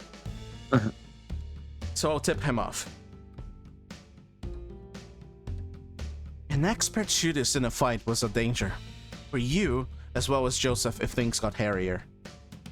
It was risky, but if Curly knew, then the fight may be over sooner. Boss, I've heard about Black Vulture. Curly side-eye you, like someone with a child that had spoken out of line. What about? He's not the shootist.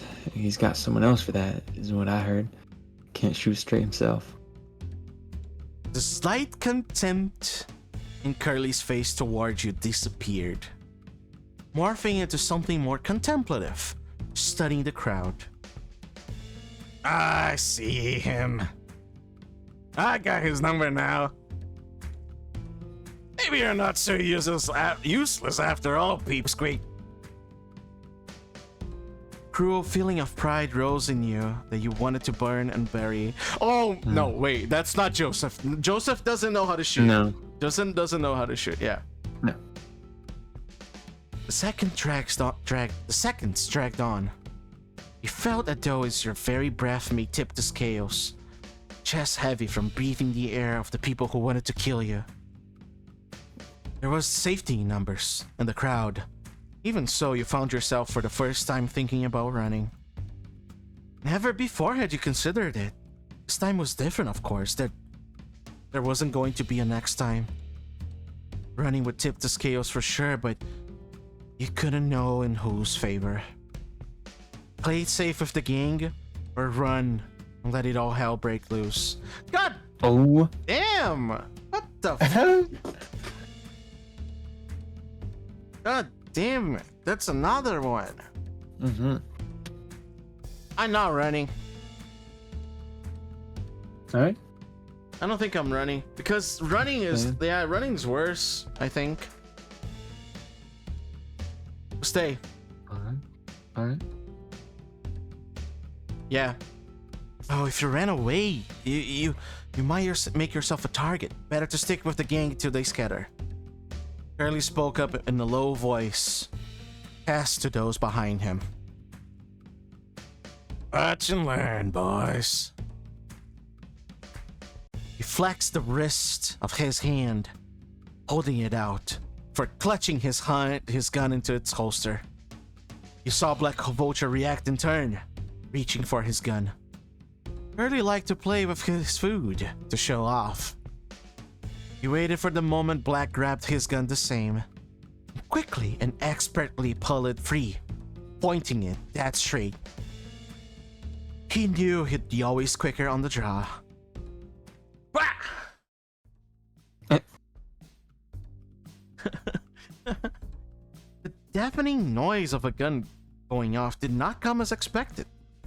Curly kept his arm locked straight down the street. Black pulled his gun too, but that wasn't what Curly was waiting for, not quite. In the huddle behind Black, a small masked bird brought their rifle to rest on their shoulder, aiming down their eye line towards you all. Whoa, the music is really picking up right now. Mm-hmm. Towards Curly. Gotcha. Your whole body jumped as the shot rang out. Telltale whiz of a bullet down the street was cut short as it hit the small shootist. Curly's angry. What? Oh, look at them. Yeah. He flailed and fell back with a spray of blood from his head, falling into the crowd. The tension in the air shattered like glass as all sides scattered, kicking up dust in their wake. Black started to run too, but Curly stayed just as he was, gun held out. His arms swung and traced Black's movements as he ran. Ew, my. Holy. Oh shit. He fired another shot. Black stumbled and fell, tumbling across the ground and out of sight behind the building. You know what to do, boys. Take him out from me. I'm going hunting. Curly turned and slinked away before the fight started for real. The air now filling with the cracks and pops of gunshots. You walked down alleyways, heading away from the main street, and you quickly followed, catching up to tail him. Why are you going behind Curly? Oh my goodness. Mm-mm. You followed him into the maze-like clump of houses that lined the street, trailing his shadow as he headed to the other side. Emerging at the edge of a hill that sloped into the town, Curly had hoped just around the corner and noticed you as you came out too. You really are eager today. Help me find that dandy playing cowboy, and I might reward you if he gets a bullet. What? What? How the fuck do you read this actually? At Wixit? Twixt. At Twixt. At Twixt, yeah. Twixt. Twixt? It's a strange one. Twixt. The A silent? A twixt. Ah, a Twixt. Okay. Yeah. You really are eager today, huh? Help me find that dandy playing cowboy, and I might reward you if he gets a bullet that tricks the eyes. He kept on walking along the curve of the hill. It's the many houses with you in tow close behind. Your guns both drawn. Maybe this would work for the best. Curly taking out Black for you would be mighty convenient. I mean... Okay, that's... yeah. That would be nice, yeah. Curly strode with cautious bravado, even as you neared the other end of town where Black's gang was holed up in. No one was around to spot you. The air became laden with the smell of gunpowder from the fight in the street. Couldn't know where Black had retreated to exactly. You were behind enemy lines at this point, so he had to be close by. As you started to approach the end of the street, a large figure scurried out from behind the house, walking away from you. Looking closer, you realized... Uh-oh. I've not seen before. I've certainly seen Beatrix, I say. Looking closer, you realize it wasn't a figure, but two figures. One carrying the other with their arms slung across their shoulder. Oh my god. It was Joseph. He was helping Black away from the fight, seemingly headed for sheriff's office at this end of the town. Curly muttered. So Black was shot. Seems like it. Let's see. There you are. started walking again, softly and quite quickly, sneaking up closer. You followed suit, the pace of your heart starting to pick up. Two birds slowed down as they passed the town well, the low chatter of voices making its way to you on the wind. Wait. Curly stopped. Okay. You Is it my internet that's breaking or yours? Stream dying? No, I dropped frames. I dropped frames a little bit. Okay.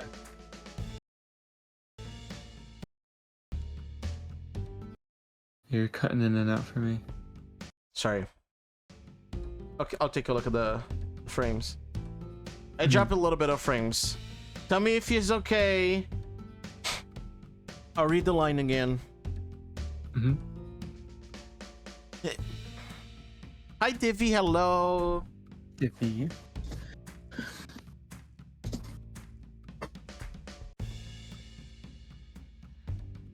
Iffy. Am I good? You're good, yeah. Okay. We're being gay cowboys, Divvy. Curly stopped. He raised his revolver slowly and arm held straight, taking his time. Reminding you of a hunter in the woods, calm and collected as he raises his rifle, sights set on skittish creatures. By luck of circumstance or just fear, Black took a glance behind him just a moment. You saw the glint of the sun in his eyes. Even as he turned his head back, he realized what he'd seen and made panicked movements, grabbing at Joseph and stumbling about. Oh, wait a second, let me see it again. Oh, Black saw you, I see. Okay. He pulled Joseph in front of him to face you, grasping a shoulder with one hand, his other arm wrapped around Joseph's neck. God, you're using him as a meat shield? Yeah, using him as a living shield without a second thought. Joseph himself went wide-eyed, struggling for a moment before thinking better of it. Curly's arm went a little limp. Gun tilted towards the ground, but his gaze still fixed on his target. Almost like he was looking through Joseph. Babe, help, this game has a lot of big boy words. It sure has. They appear sometimes, but they have some good words. No, really, it does, yeah. First playthrough, I had to look up like a dozen words at least. The beat of your heart was thumping now in your ears, almost drowning out the loud shots echoing from the street. Curly grumbled with a low growl as he squinted at Black's sorry display. Howard! His arms straightened again, elbow locked, his head cocked a little to the side, lining up the barrel of their heads. Ah! A chill ran down your spine, so cold that you forgot you were in the desert. First standing on end, both stiff but trembling. You stared at his back. It was like a rock wall, immovable. You were scared of the possibility of even approaching him, even with his back turned. Feel like you were going to pass out, your whole body swaying as if the ground underfoot was shifting, fear taking a hold in your heart. You slowly lurched forward, your sense of balance giving out as you stared to fall to the ground. No. As you started to fall to the ground, I see. As your whole body started to tilt, you felt your feet that had been rooted to the ground spring forward. One foot stopped your fall, the other following and launching you towards Curly. Before you knew it, you were running at him. There was only a few paces between you and him, but in that moment, you knew he wasn't unstoppable. He was the most dangerous man you've ever met. You were going to stop him. You were going to kill him. Yeah. Right now, though, you stopped into a crouch as you ran, opening your arms wide, and crashed into his legs. Your head and shoulders knocked into the back of his knees and threw your arms around his legs, pushing against the ground. Almost instantly, Curly fell over, his balance so caught off that all he could do to help himself was twist around as his massive frame toppled. He fell beside you, into the ground face and hands first, his legs falling out of your hold as he twisted. Your body was filled with a rush when you heard him hit the ground. You jumped up in your knees and sprang to your feet.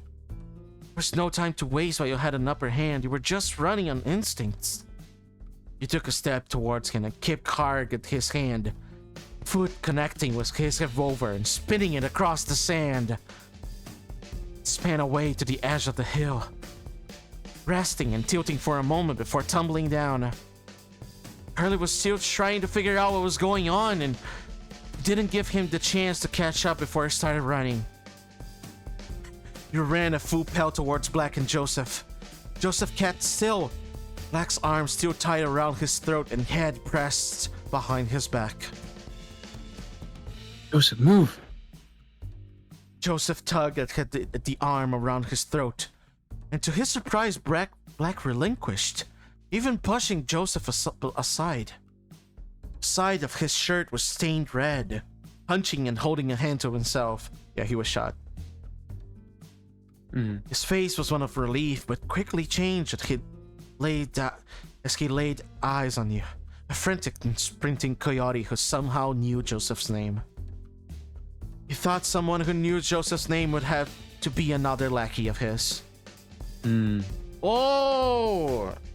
His confusion remained deep-seated on his brow, even as you ran fast and punched him hard in the gut. Min King collapsed to his knees. You hand ached a little in your joints and you shook it off, looking at Joseph, whose eyes were wide in surprise but lit up with delight. Holy! Oh, I'm doing black voice. No, it's not. It's not so deep. Holy hell! Howdy to you too. You looked over your shoulder at Curly. He was already slinking off the hillside to get his gun, tips of his ears just disappearing. No time for howdies. I've got to kill this guy and get out of here. Curly waits for no one. Joseph understood what you meant, his face becoming solemn. His hand reached up to his shotgun but froze as it touched the stock. Oh! You've eat your last haul, partner.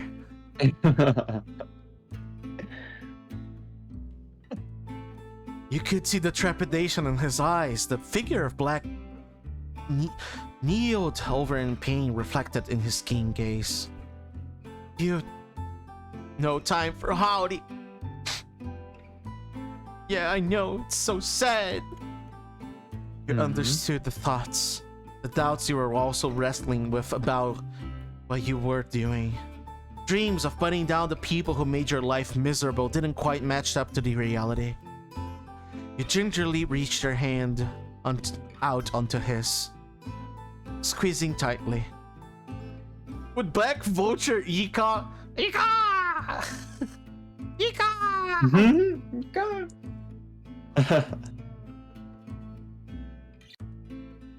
Oh, we can do it together, like we promised.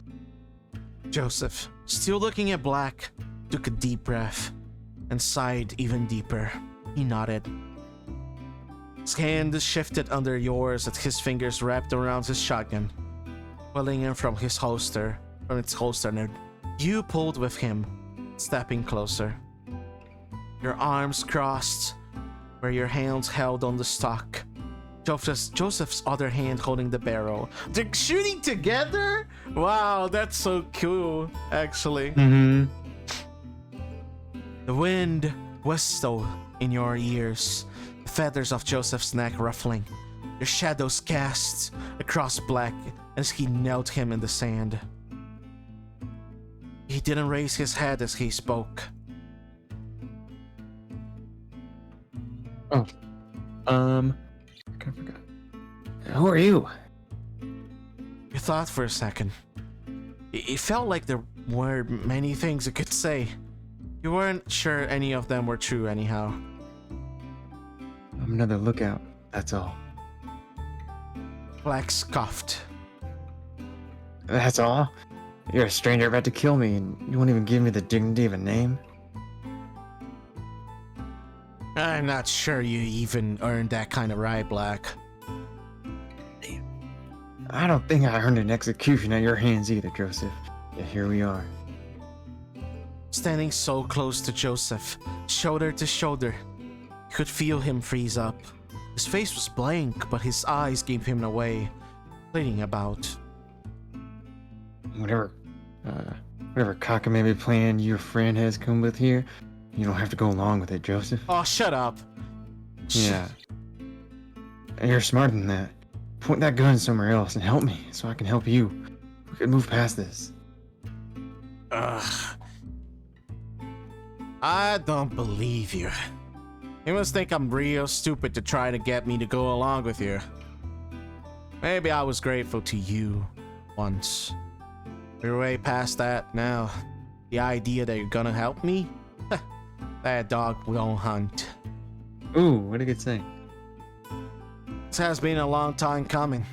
Ain't an honest bone in your body, Black. And you deserve every pallet of this. Black was silent. Head still bowed, face covered off by the brim of his hat.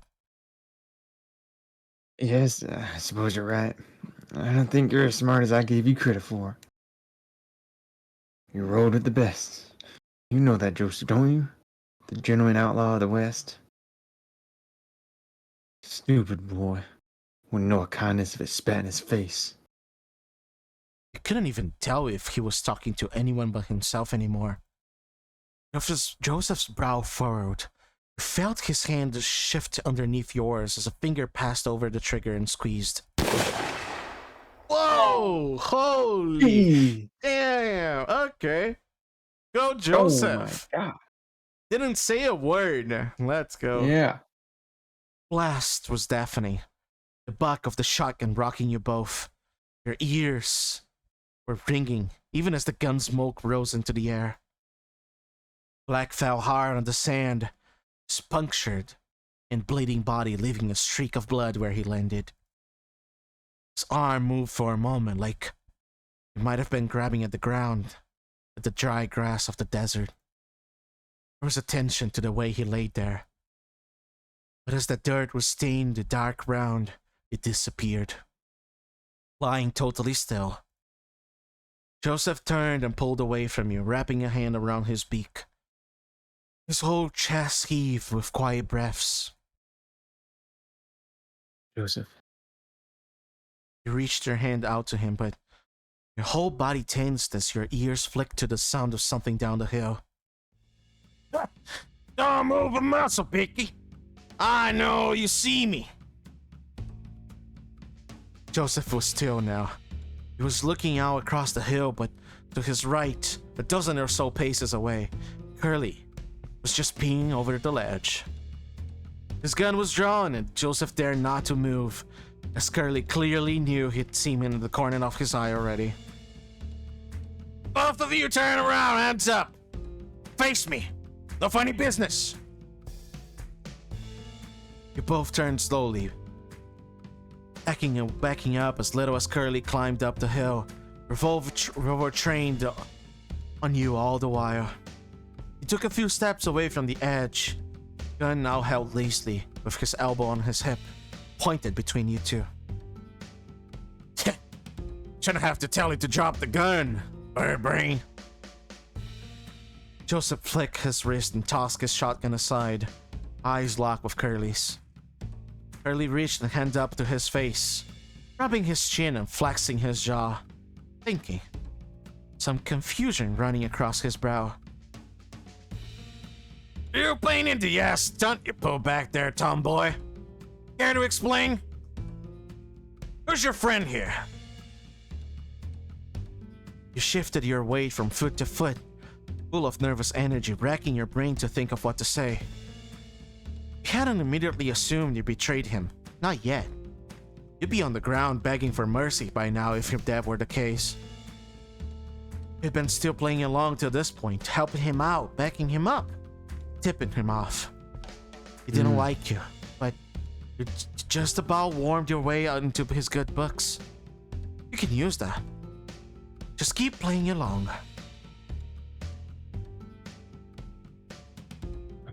This is Joseph. He's one of Black's lot. We met a few days ago and made a truce. Relax your arms in the air a little, slouching down and putting on airs that you were less tense than you really were. He didn't like Black much, so we set up a plan to kill him, and he'd come join our gang.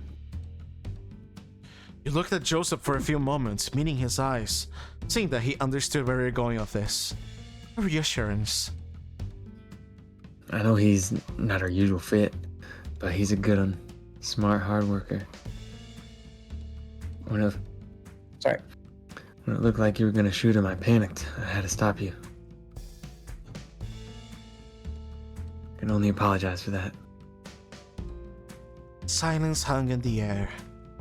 Gunshots in the street had died down, and as you stopped talking, Curly didn't reply. He just looked at you.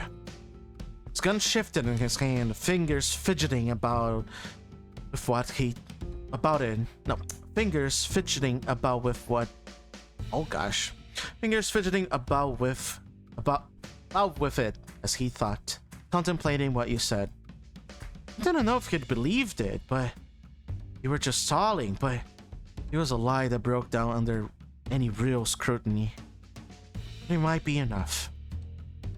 Beside you was the well, a simple build of stone and wood. Sand was piled up around the base, swept into mounds against it by the wind. You hoped that you would beat your ticket out of here. You just had to wait. So you conspired to lead us both here, and then Black would be taken out, leaving the rest for us. Putting everyone in danger, just for the sake of him.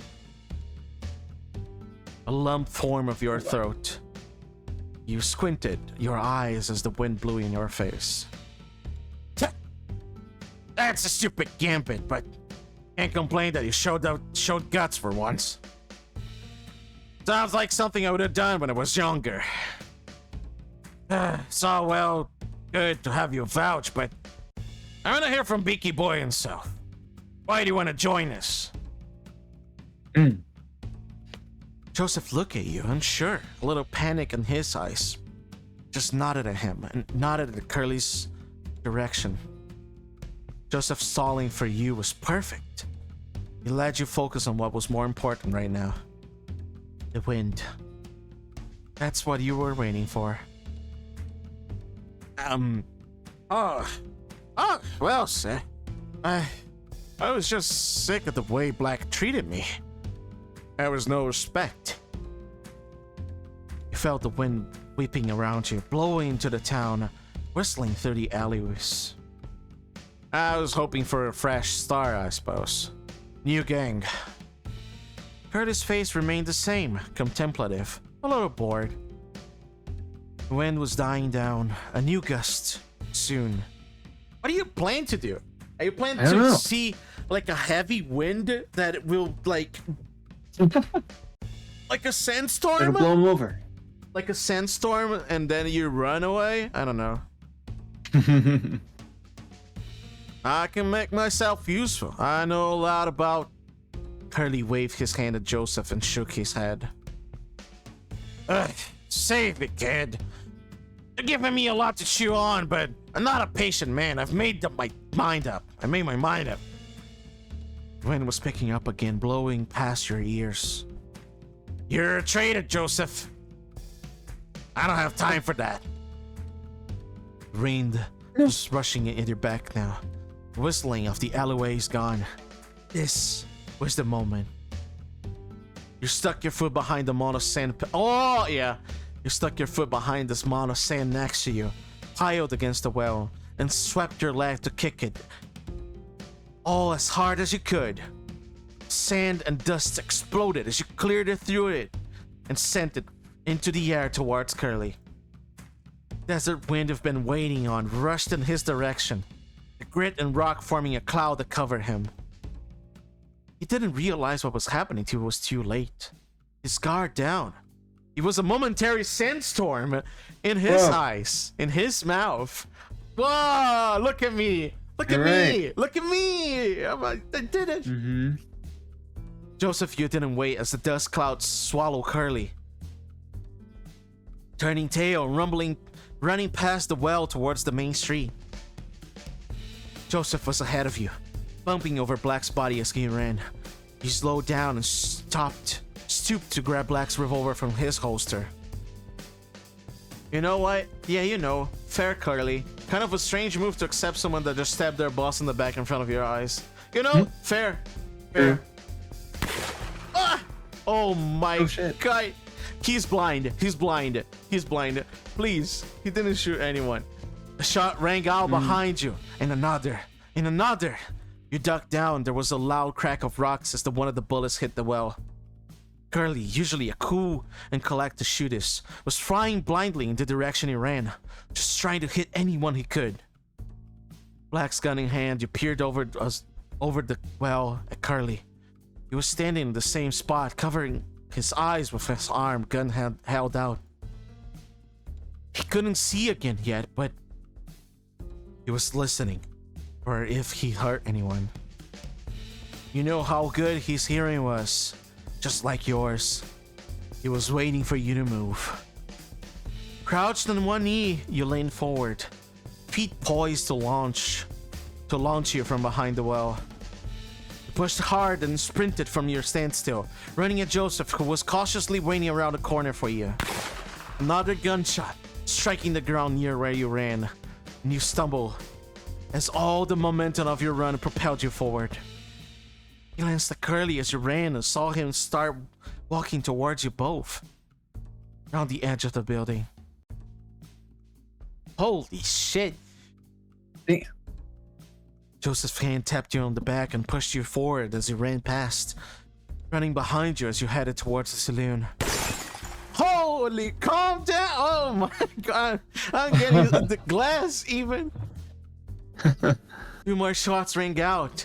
Window in the saloon burst and shattered glass fell out of the frame. You heard Joseph's cry out behind you. There were more shots now, but not from Curly. As you cleared across the street, the fight started again. Bullets flying. Joseph used slamming to the doors of the saloon as it leapt onto its porch. There was a red gash of Joseph's shoulder. No! You were shot! No. You couldn't stop yourself from staring at it. A deep pit suddenly opening in your stomach. Joseph snapped you out of it as he opened the saloon door and rushed inside. You made it to follow him, but look behind yourself first. Help! Help! Curly was standing at the end of the street, wary of the shots going off, staring you down all the while. Something in his eyes changed when he saw you looking at him. He looked at his gun before tossing it aside, not waiting to reload. He pulled his knife from its sheath and started booking it towards the saloon. A chill of ice ran down your spine as he started running at you, and you hastily threw Black's revolver across the floor towards Joseph. Hide. He looked at you, then saw Curly past you, then looked at the gun at the floor and grabbed it after a momentary pause. The last thing you saw as you slammed the saloon door shut was Joseph sliding to the end of the bar before Curly was upon you. Swivel around in time to see Curly reach towards you as his hands closed around your throat, shoving you against the wall. A dual pain throbbed at the back of your head as it bounced off the wood, Curly gripping your neck and keeping you there. That's not the wall pin I like. Your hand snapped to his arm and pulled, claws digging in and scratching the muscles of his arm, straining against his skin. Crying blood. He had no patience for that and snatched his arm away, snarling, before snatching your wrist and holding your arm up, pinning it to the wall. Your back was flush with the wood, forced onto your tiptoes by pulling on your arm, bringing you to his height. His grip was tight around your wrists, your hands starting to feel numb and prickly. He came up close to you and brought his knife up, tracing the blunt side around your face before turning it around to threaten your cheek. The blade cold and hard through your fur, just below your eye, held still to your skin by Curly. He was so close now, face to face. You could smell the days of coffee on his breath and see your own tired, fearful face in the pinprick blackness of his eyes. Your mouth dry, your panting breath hurting in your throat. Always knew you'd turn traitor. I never fucking liked you. The way you looked at me sometimes. Hate, I think I call it. I mean, going for a moment back there, though. Hardly finally seen some sense in your own screwy way. Too good to be true. What should I have expected? It's always been your game, blending in. You knew what you were doing. Never giving me an excuse. Never giving me a chance. 'Cause you know what I do to traitors. How I like to make 'em squeal. You're stupid. But not stupid enough to let that be you. You blew it today, of course. You felt the knife twist so slightly in his hand, toying with it, thinking of what to do with you. Shame that I don't have the time to give you the proper traitor's punishment. But I have your feathered friends to finish off after you. Say your prayers, kid. Beating of your heart pitched into the rhythm of a stampeding horse at the thought of dying, the knife about to slice you open. Thought that Curly was about to kill you, but scared you. Even more was the thought of what might he do to Joseph. Time felt like it was in a standstill. Curly was going to make his move. You had to do something. You weren't going to let this happen. You couldn't. You came here to kill him. You weren't going to die. The fear propelled you. Now, as your head lunged forward, you stuck out your neck with the speed of a crackling whip, snapping your jaws open.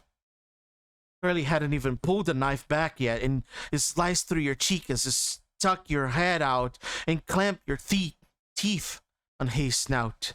You gave a little bite. Wow. I pray that Not a kiss, but yeah, it's a bite. I pray that one day a wolf might do this to me, but kiss me afterwards. Yeah. Just a little bite, yeah. You beat as hard as you could in Curly's face, teeth meeting bone and cutting through flesh, all the tension in your body locking up your jaw. You tasted blood as he hit your tongue, and you knew, oh my goodness, and you had done enough. Throwing your mouth open wide and pulling away as Curly recoiled. He let go of you, staggering back a couple paces, and your feet fell flat onto the deck. His hand covered his maw immediately. Feeling the damage, wincing, body started to pour down his chin. You kept your mouth open, not daring to breathe yet, sucking in your teeth and spitting a red glob to your side that splattered the floor. The taste of blood on the back of your throat made you want to be sick. Flirty was breathing heavily through his fingers, echoes raised, growling, eyes fitting around you but absolutely focused. In an instant he rushed towards you, the knife in his hand twisted downwards now, and he raised it up to stab at you. You were frozen still for a moment before you threw yourself out of the way and ducked as the Curly plunged the knife where you had just been. You buried itself deep into the wooden wall of the saloon, stumbled, hand landing and steadying yourself at the edge of a window. Curly tugged at the knife once, twice, but it wouldn't come loose. You made eyes towards the saloon door, thinking of running. Curly gave up on the knife as soon as he saw you make a move, snarling and throwing his way out to catch you. His arms stretched out and grabbed you, both hands digging under your armpits and pulling you back, lifted up in front of him. He held you aloft for a moment, his feet of rage, your feet clear off the ground. He swung you one way, then swung you back with all his strength, the inertia lifting your stomach as he hurled you at the window. You shut your eyes tightly as you were thrown, and your whole body tensed as you crashed through, the glass crackling at your back. Your senses were overwhelmed as you sailed through the window, sound of shattered glass deafening in your ears. You were in the air for what felt like minutes, totally weightless, before you crumpled upon the ground.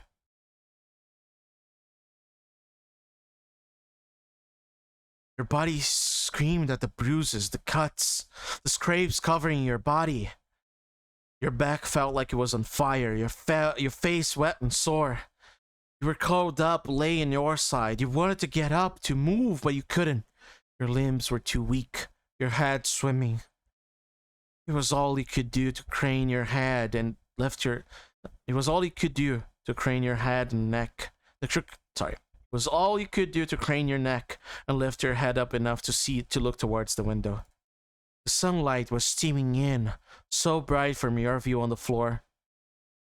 You heard the sound of wood creaking and crackling. Curly walked slowly into the view of the window, holding his knife again, breathing hard still, muzzle stained and matted with blood. He whipped his arm across his face, getting the blood out of his nose relaxed like a boxer who'd won his fight, just cleaning himself up. His frame filled the window, silhouetted by the sun, shadows spilling to the saloon. He looked at you with some smug relief and sighed. Ugh. Getting too old for this.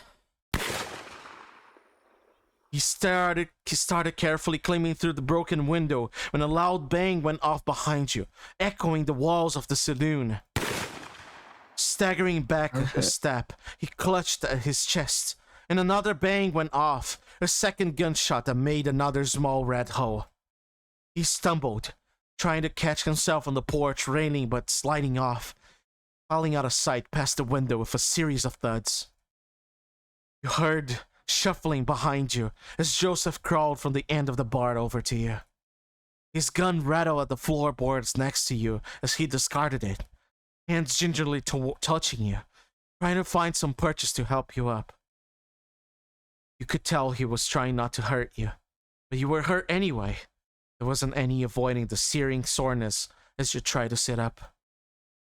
Your head was cleaning, everything became less muddled, the pain in your body also more noticeable to you.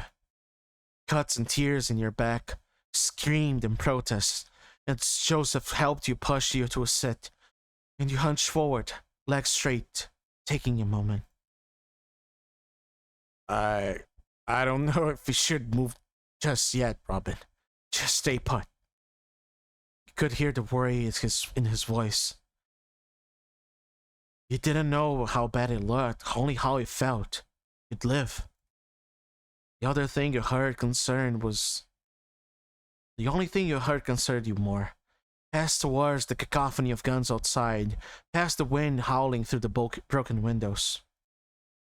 You shifted your weight to the side, pressing your hand to the ground and rolling into your knees. You took another moment to breathe. Your back was on fire every time you moved on. You moved, but you could deal with it.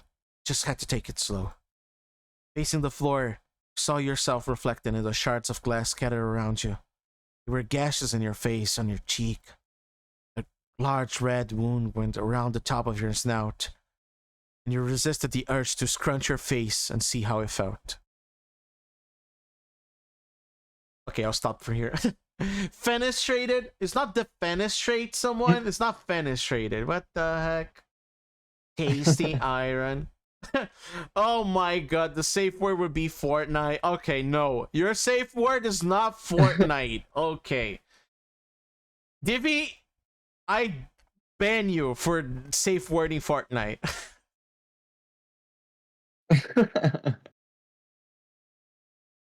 Wow. Fenestrated. A fennec specifically being thrown out of the window. Yeah. That's for hard-working Robin. Robin worked hard. He got thrown into the building. I hope Curly Wolf is dead. He got 2 shots in his chest, so yeah, I hope so. Robin, where are you going? You're gonna hurt yourself. I'm alright. It wasn't very convincing that you winced as you said that. A long pain relieving exhale as you slowly stood up. Straightened your back, felt better even as the many cuts flared up, soreness fading as you stood up to your full height. You turned to the window and walked gently over to it, stepping between both broken glass towards the sound of a struggle breathing outside. Your hand passed over the handle of your gun and you pulled it from for the holster, pointing it down past the window as you peered over.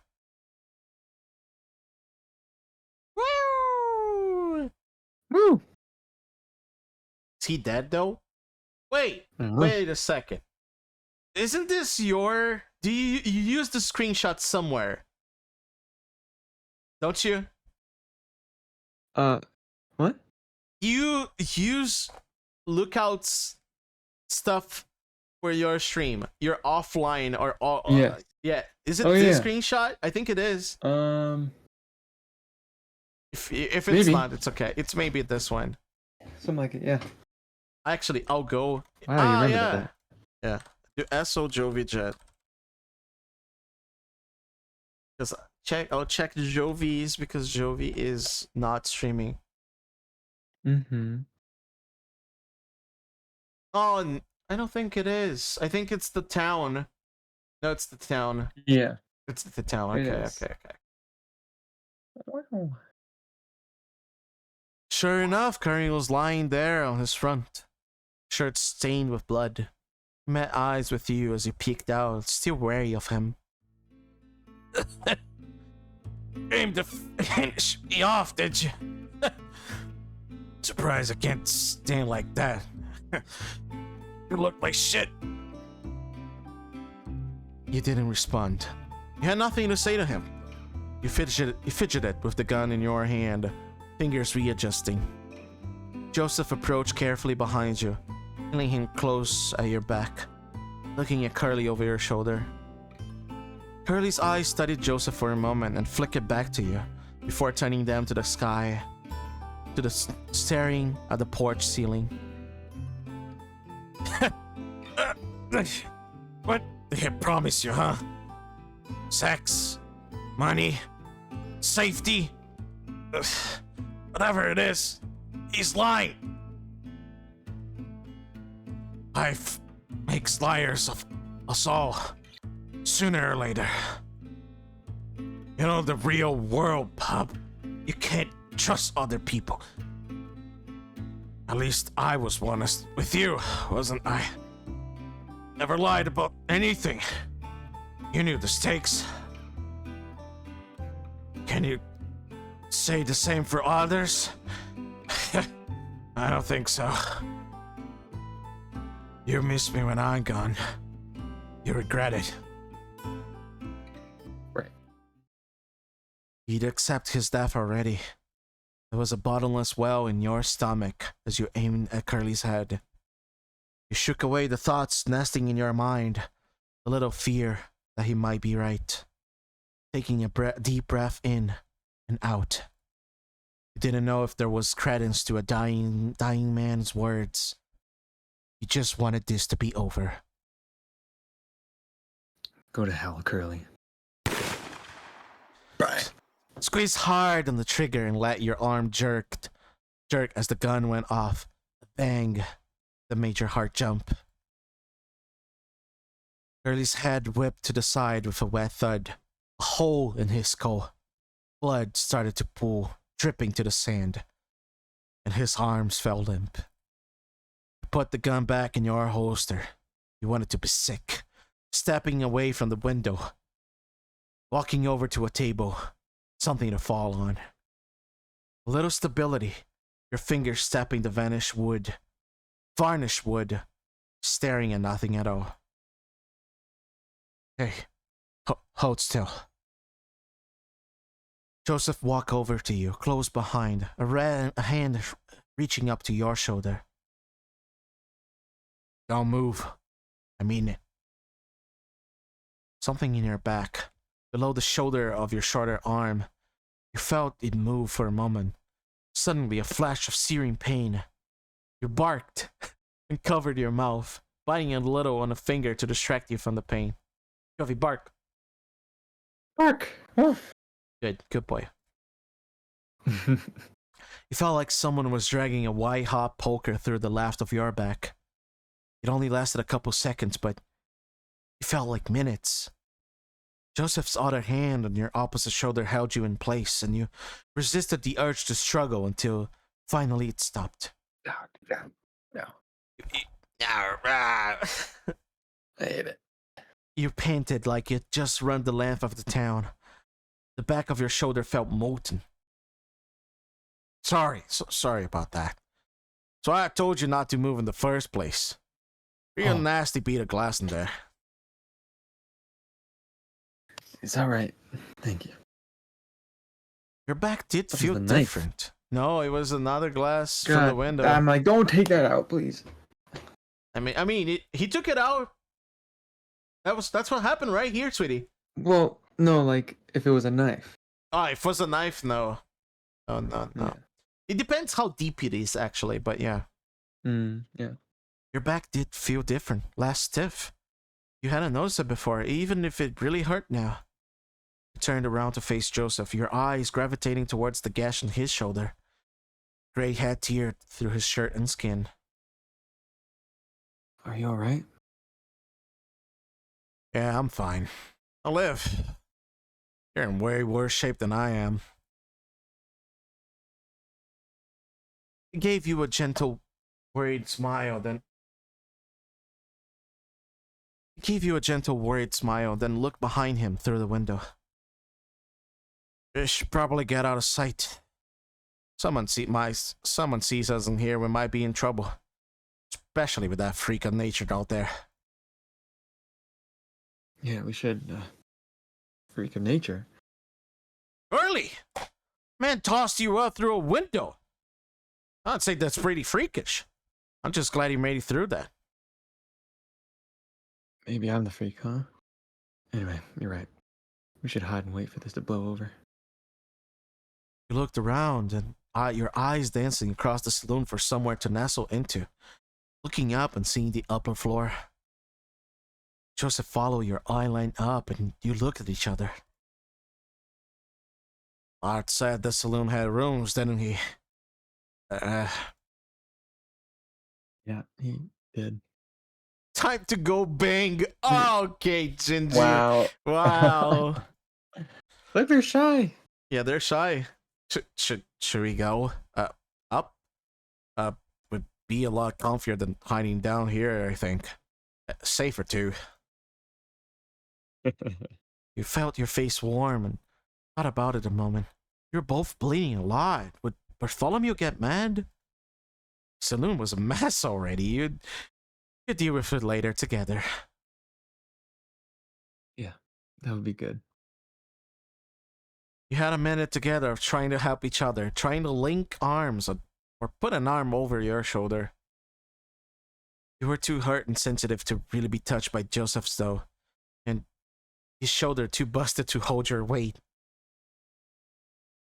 Together you just walked up the stairs closely, side by side, holding yourself steady on the banister, Joseph watching you with keen eyes. You knew he'd be there to catch you if you fell. Your legs a little shaky as the adrenaline started to subside and your heart beating slower. The landing stretched across the saloon and you walked towards the furthest room, Joseph trailing close behind you. Oh, Okay. that's a cute... It is cute. Bad timing. Can we take a little break? No, absolutely. I think it's a good time for a break. I got water because my water is over. Yeah. Okay. 5-minute break. 5-minute break. Let's go. Okay. Let me get a music. Mhm.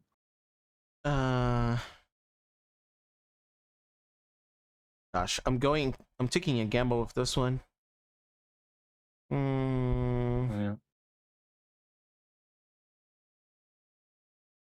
I'm thinking. I'm really thinking about like cowboy music, Mm-hmm. but I don't know.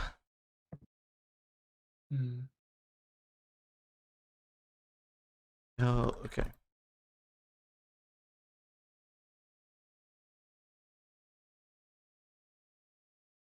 Okay, taking a gamble on this one.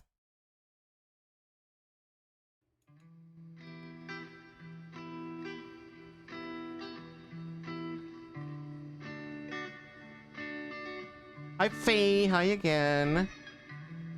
We're gonna take a little 5-minute break. We're gonna be back in 5 minutes. I will leave you with some Western music to fit the vibes, and we'll be right back. I'll see you in a bit.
Aaron. Hello.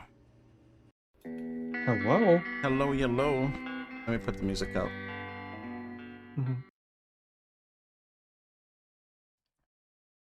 Adore the Zord, adore the Zord, adore the Zord. Hi. Hello. Hi, 3. I hope I've been doing well. We've been, I think we're getting into the gayer part of the Cowboys. Been doing well, be lurking. Have a good lurk. Thank you. Alright. I'll save actually. I don't know. Sure.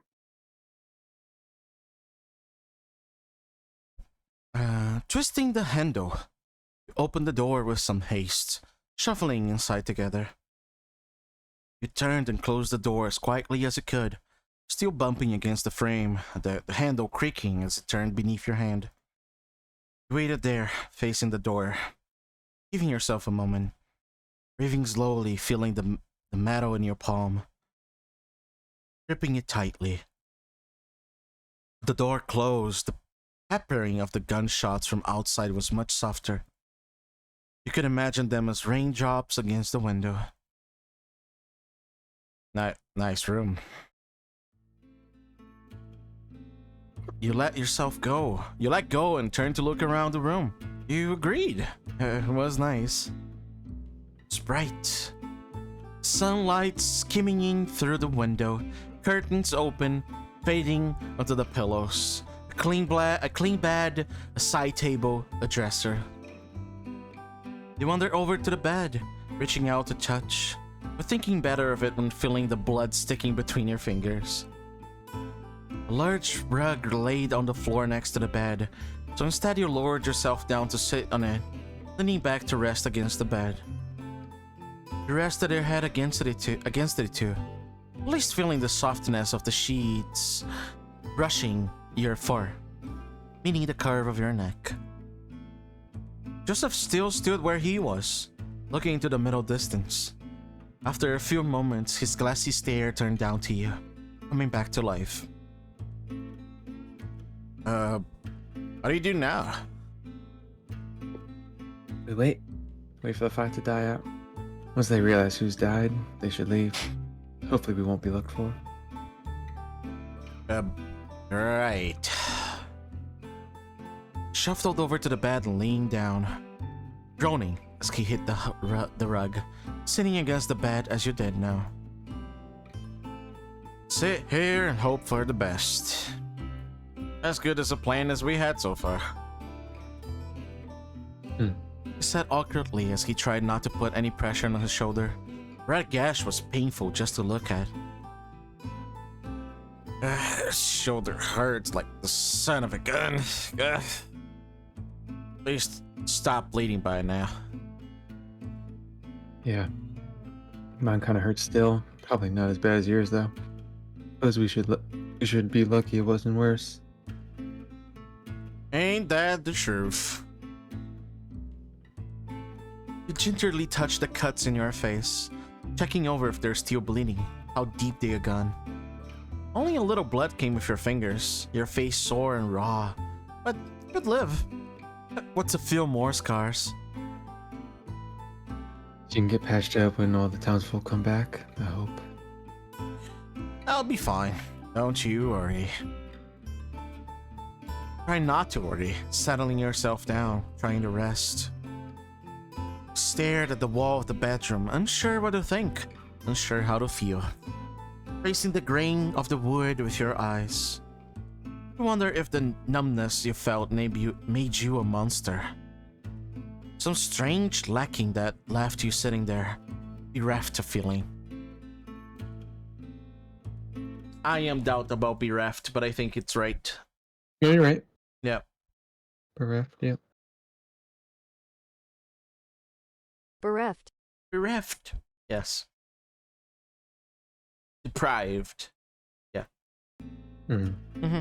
Yeah. As I thought. Oh, were you supposed to feel when Black's crumpled up by the well? Desert heat drying the wet and stained sand. All you're supposed to feel of Curly lying peacefully in the shade of the porch, wind-swept fur catching drips of red. You thought about how helpless you'd been after Curly threw you. You wouldn't have been able to fight back.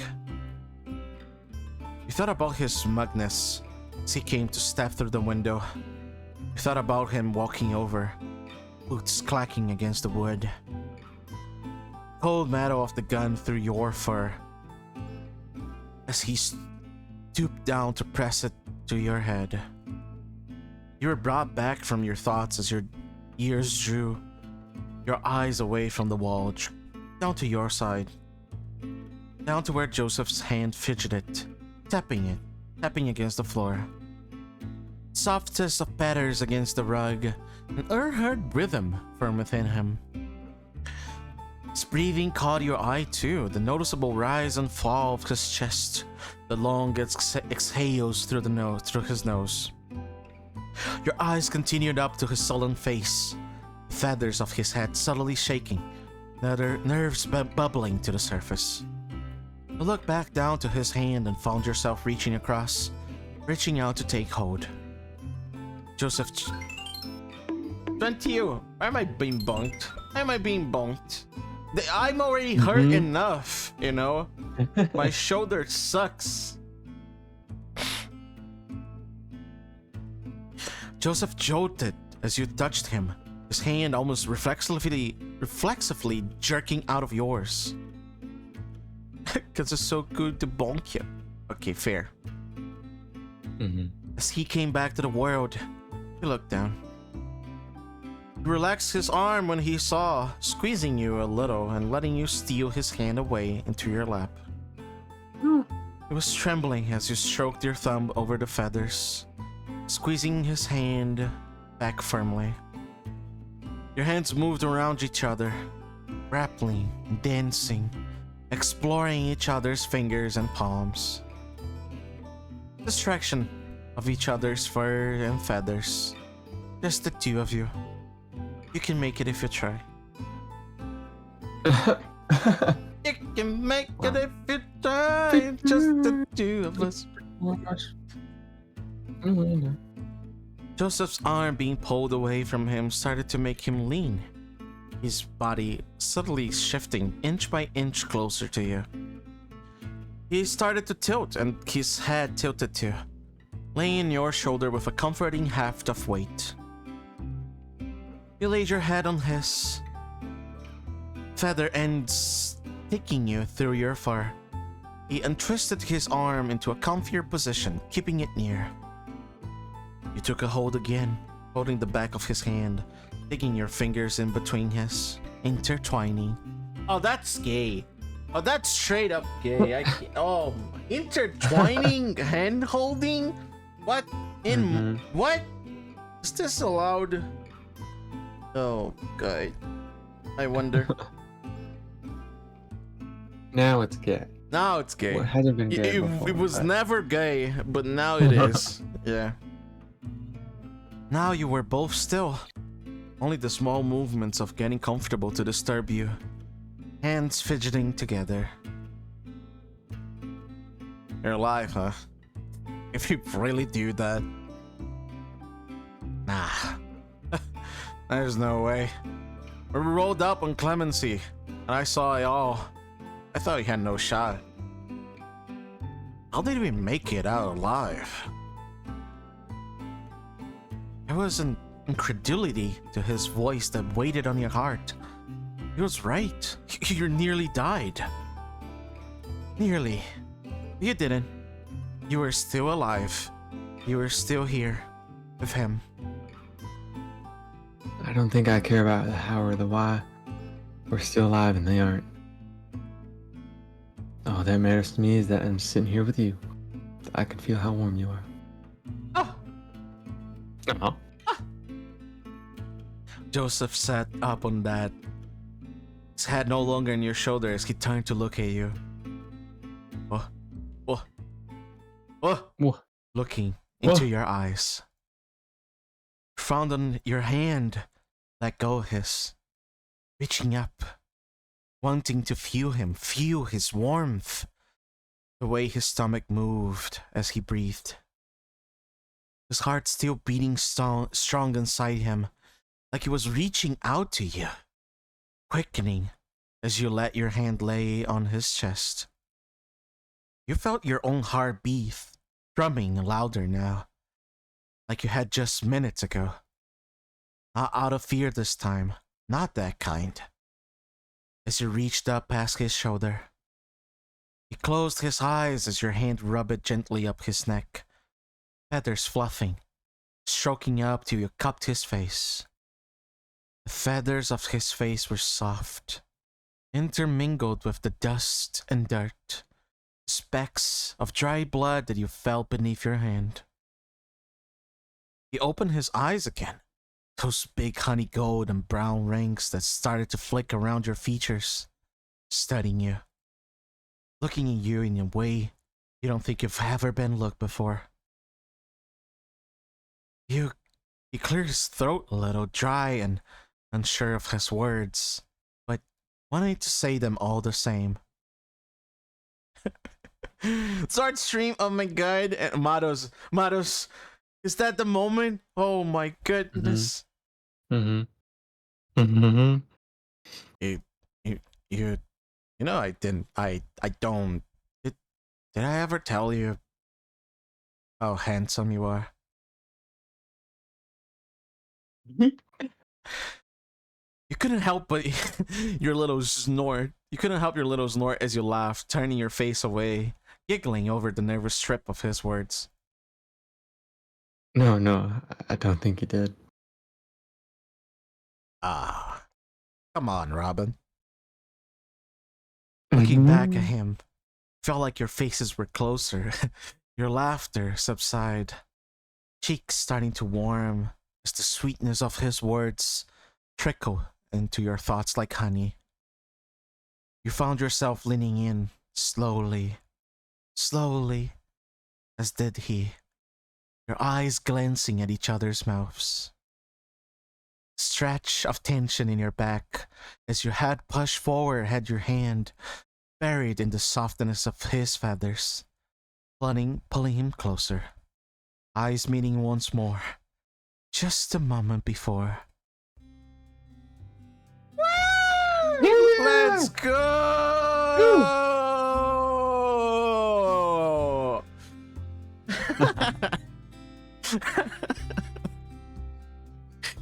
Yeah! The smooch! Let's go! The smooch. Woo! Woo! That's what we wanted all along. I've been sitting here for days just for this moment. Wow. What a sweet, tender kiss. Look at them. Mm-hmm. You joined at the perfect moment? Yes. Yes. You did. You sure did. You sure did. You sure did, partner. Boy kissing? No. This is not our roommates. No. This is both of them, you know? Both of them. The little heart! Oh, the little heart in the middle of them. It's so cute. Your faces met. You pressed your lips to the end of his beak. His hot breath on your lips, in your mouth, as yours was in his. You held the kiss there, holding your lips to his. I'm not sure if this was what you were supposed to do. You'd never kissed anyone like this before. Why am I getting bonked that? No, this is gay. let it be gay. Let it be gay. You hadn't met anyone like Joseph before either. You just wanted to be close to him like this. Your heart was beating hard in your chest, your cheeks flushed and high. You heard what sounded like sweeping. Realizing it was your tail wagging across the floor. A few more seconds passed before the kiss was broken. Your hand falling from his face onto his arm.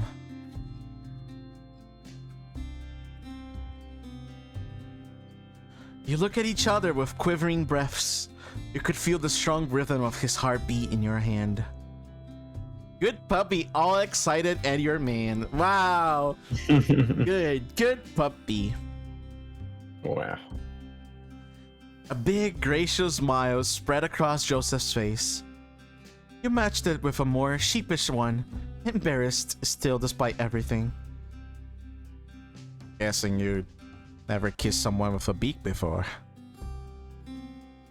No. No, I haven't. Or anyone with that one for that matter. Well, that really was your first time. You got nothing to complain about. I'd just say it was a very mammal kiss. Oh, really now? Do educate me. Oh. I think I was about to say, maybe you're a practical learner, Robin. You have a lot of lip to it. Birds can't do that so well, you see. So we tend to kiss a little differently.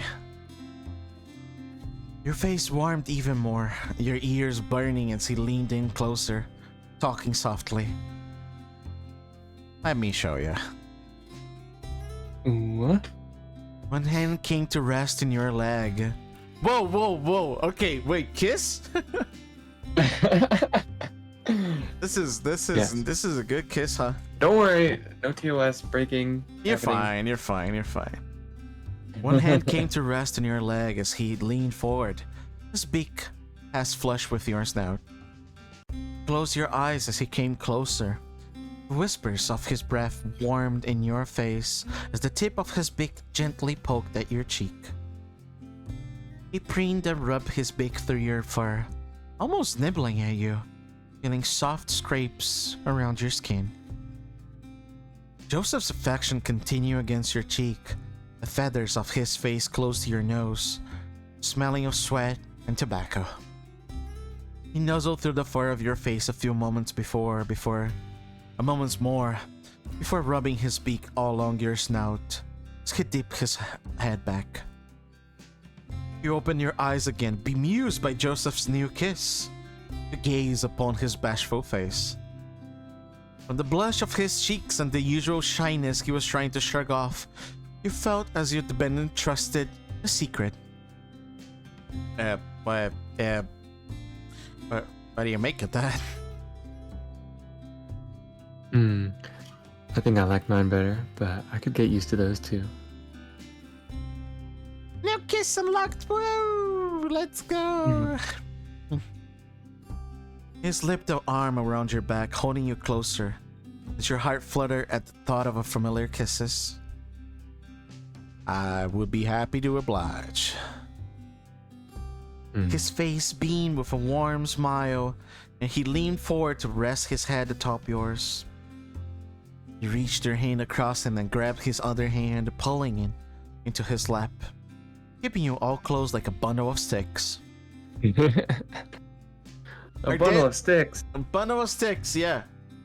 Are there specializations or can we multi-class? Oh, I see. The beak kiss, the mammal kiss, many kisses, I see. I think I prefer multi-classing, you know? Letting your mind focus on him, feeling his hand squeeze your side firmly, squeezing his hand back. Oh wait, I fucked that up a little. Okay, sorry.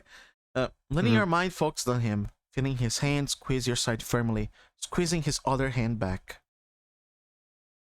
Listening to his breathing, to the small shuffles of his clothes, the faint beat of his heart in his chest.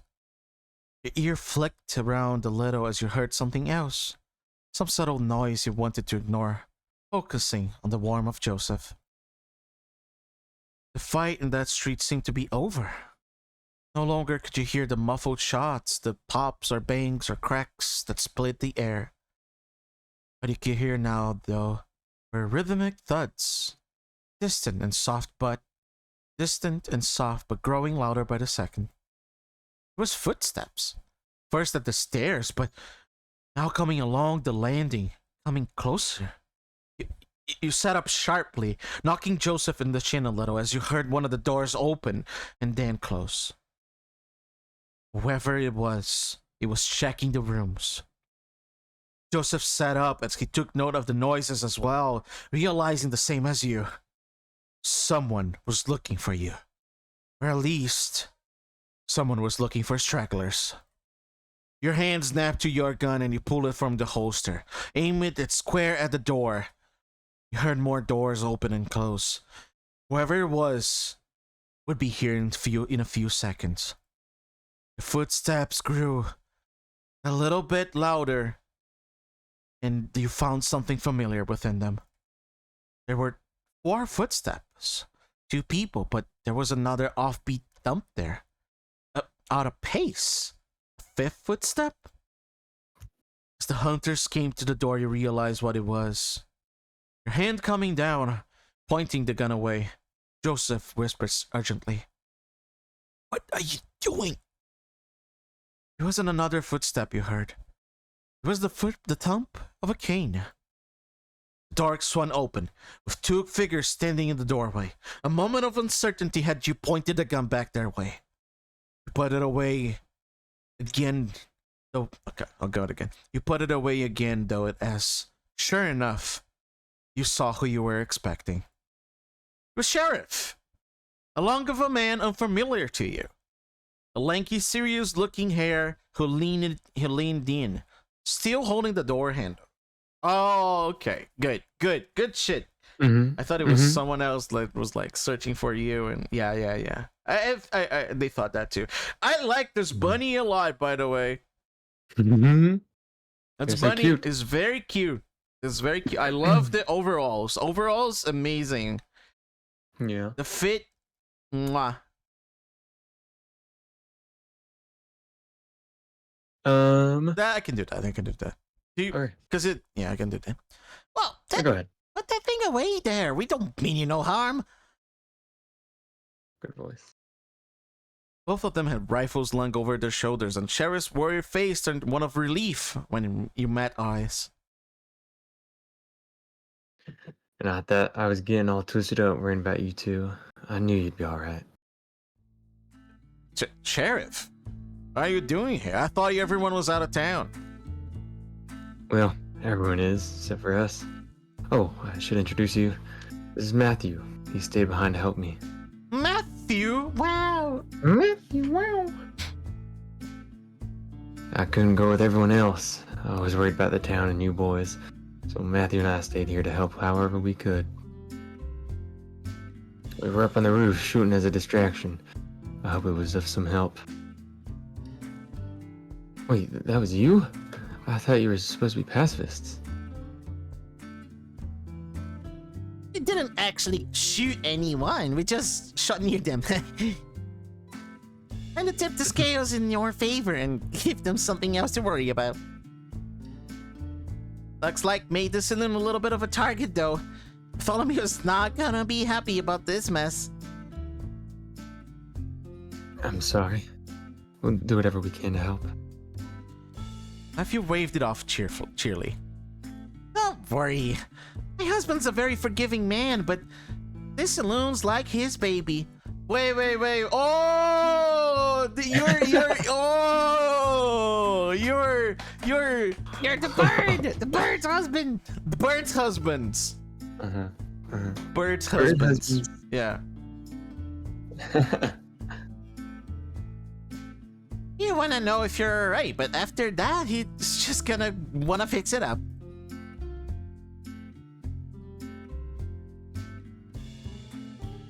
Oh, so that's me. Oh, sorry.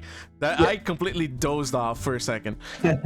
So this was the husband? You didn't think your first meeting with him would be like this?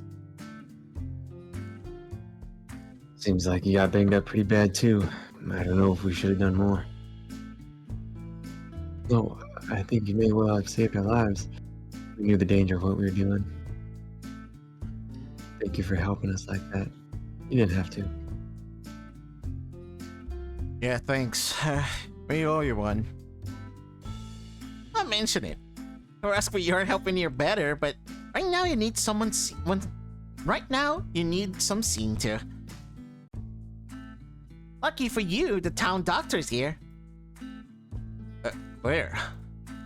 You're looking at him. Sorry. Nothing to apologize for. We've all quite had the day. Oh gosh, all had quite the day. Wait, did I miss a smooch? Oh no! Shane! You missed the smooch. Oh. Odds there. Okay. Yeah. Escape. Can't believe it. I'll just have to do this instead. You have to smooch me. Okay, I'll smooch you tonight just to cover for it, you know. That's what I'll do. Yeah, Caliph. Great minds think alike. I always think that, you know. Wow. Just have to smooch Chan to make it up for it, huh? Doing the same. Yeah. Great minds think alike. What happened to everyone else? We told them to leave. Their bosses are dead, and we said more people will be back soon too. None of them felt like sticking around. You're safe. Said yourself there was some deep side of relief you didn't realize you've been holding on to. Like you hadn't breathed right for days. You nodded gratefully. Matthew came into the room and started tending to Joseph first, looking over his injuries. You were both hurt and bruised and bloody, but you were safe now. You wonder how long it would be until you could believe that.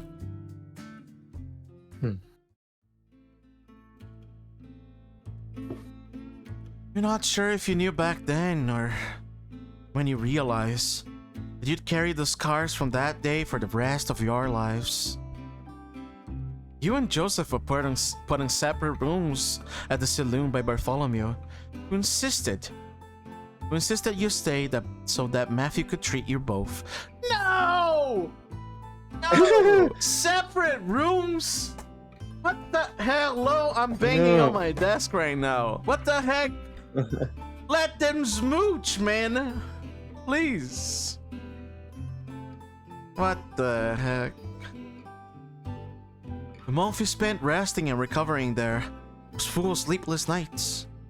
Nightmares came often, some more vivid than others. You often woke in the early morning to find you and your bed sheets drenched in sweat. Some nights you were woken by Joseph shouting. Those nights you'd sit up in bed waiting for him to come to your room and crawl in, lying with him until he fell asleep. Other nights where you felt shaken and sick while you dreamt about, you'd wake him, asking if you could sleep on his bed. Yes. Yes. Yeah. Good. Good. Neither of you talked much otherwise. You kept to yourselves in your rooms, resting. Doctor's orders. You weren't sure of their benefits, but Matthew brought you medicines occasionally. Often some concoction involving whiskey. Yeah! No. No. This one is not good. I mean, I don't know. He joked about the perks of having a bartender for a spouse. The taste was vile to you still, but you found that it helped just a little. It's like they use whiskey as a numbing agent. Yeah. Painkiller. Yeah, painkiller. It was odd, you thought, that the respite of bed rest felt like just as much work as being up and about at the camp. Sometimes felt like resting was the last thing you were doing. As the days rolled by, there did come the point you've been waiting for, where you both were feeling fit enough to get up and do something. You still kept to the saloon, only seeing a handful of familiar faces at odd times. The saloon was already clean and mostly fixed up by the time you were recovered enough to lend a hand. You felt like you'd miss your opportunity to help out, but Bartholomew assured he'd need help when the new windows were to be fitted. It also brought up that neither of you had joined in at the nightly gathering at the saloon. Oh yeah, that's true. That night. Now that you were better, everyone would love to see you. You heard the gatherings at those nights. You'd be resting. Attendance waxed and waned, but every night the saloon was bustling and merry, full of people enjoying each other's company, singing songs, telling stories. The idea of being in the midst of that crowd put ice in your stomach. Joseph happily agreed to come along for the next gathering, and so did you. You knew really that it would be good to be around people.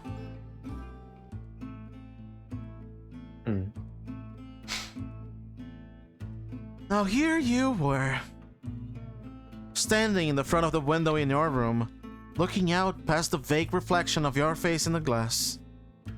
Night had fallen.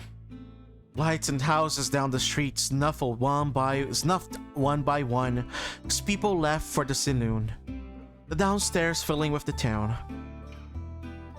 Already you could hear the muffled sounds of mingling, chatter, spatters of loud laughs that had grown familiar to you through the walls.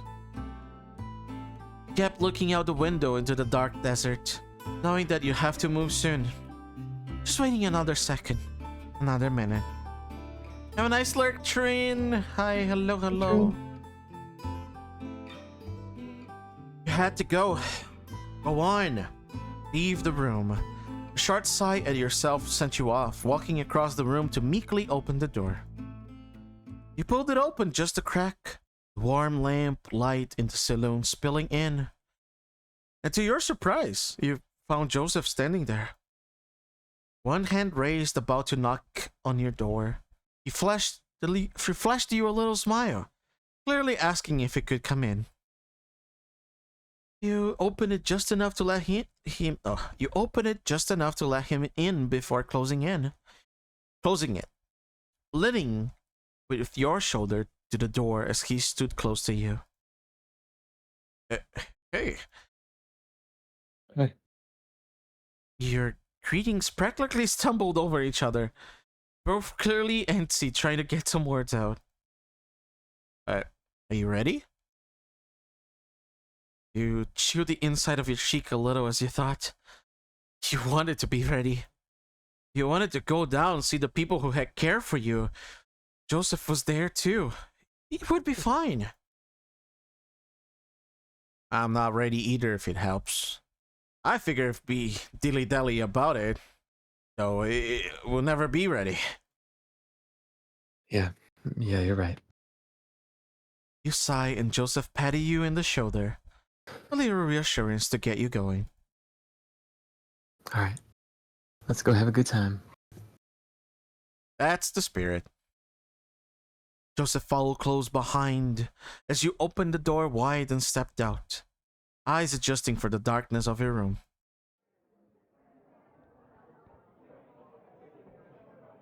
Closed the door as you left and you walked along the landing together, down the stairs, looking out over the disparate crowds. Clemency was a small town, but with so many packed into here, it felt like even the busiest of bars you'd glanced inside of before. As you neared the bottom of the stairs, you heard a voice call out. Robin! Joseph! Over here! You looked over at the bar and saw Bartholomew waving at you, his arms stuck up high to catch you over the taller patrons milling past. It wasn't just him either. Standing at the bar were other familiar faces you were happy to see, namely Jacob and Sheriff. You took Joseph's hand and walked through with him, excusing your way past people to the bar.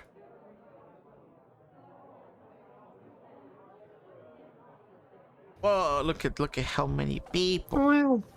Jacob and Sheriff sidled along. They really like sidled. What the heck? I know. The third appearance of this sidled thing. Jacob and Sheriff sidled along to make some room between them. Friendly gap for you to both squeeze into. It's good to see you well again, Robin. I found myself rather worried about what happened. I'm glad to see you too, Jacob. I didn't lose another limb, so I think I have nothing to complain about. He gave you a gentle, reassuring smile, seeming generally calmed by your jokey reassurance. Sheriff leaned in to address you both. It's good to see you. It's good to see you both in good health, for sure. And you'll be in even better health with a drink down you. Bartholomew? What I'm here for. On the house, fellas. What are you drinking? Damn, really? Are you sure? Been taking up your rooms and free drinks. You're really spoiling us. You need something so we can toast to your health. Go on, take your pick. Well, I think I'll just stick with a beer. Alrighty. How's about you, Robin? Can you do me a whiskey? Whoa, Robin! Wow, Robin! Robin whiskey! Wow!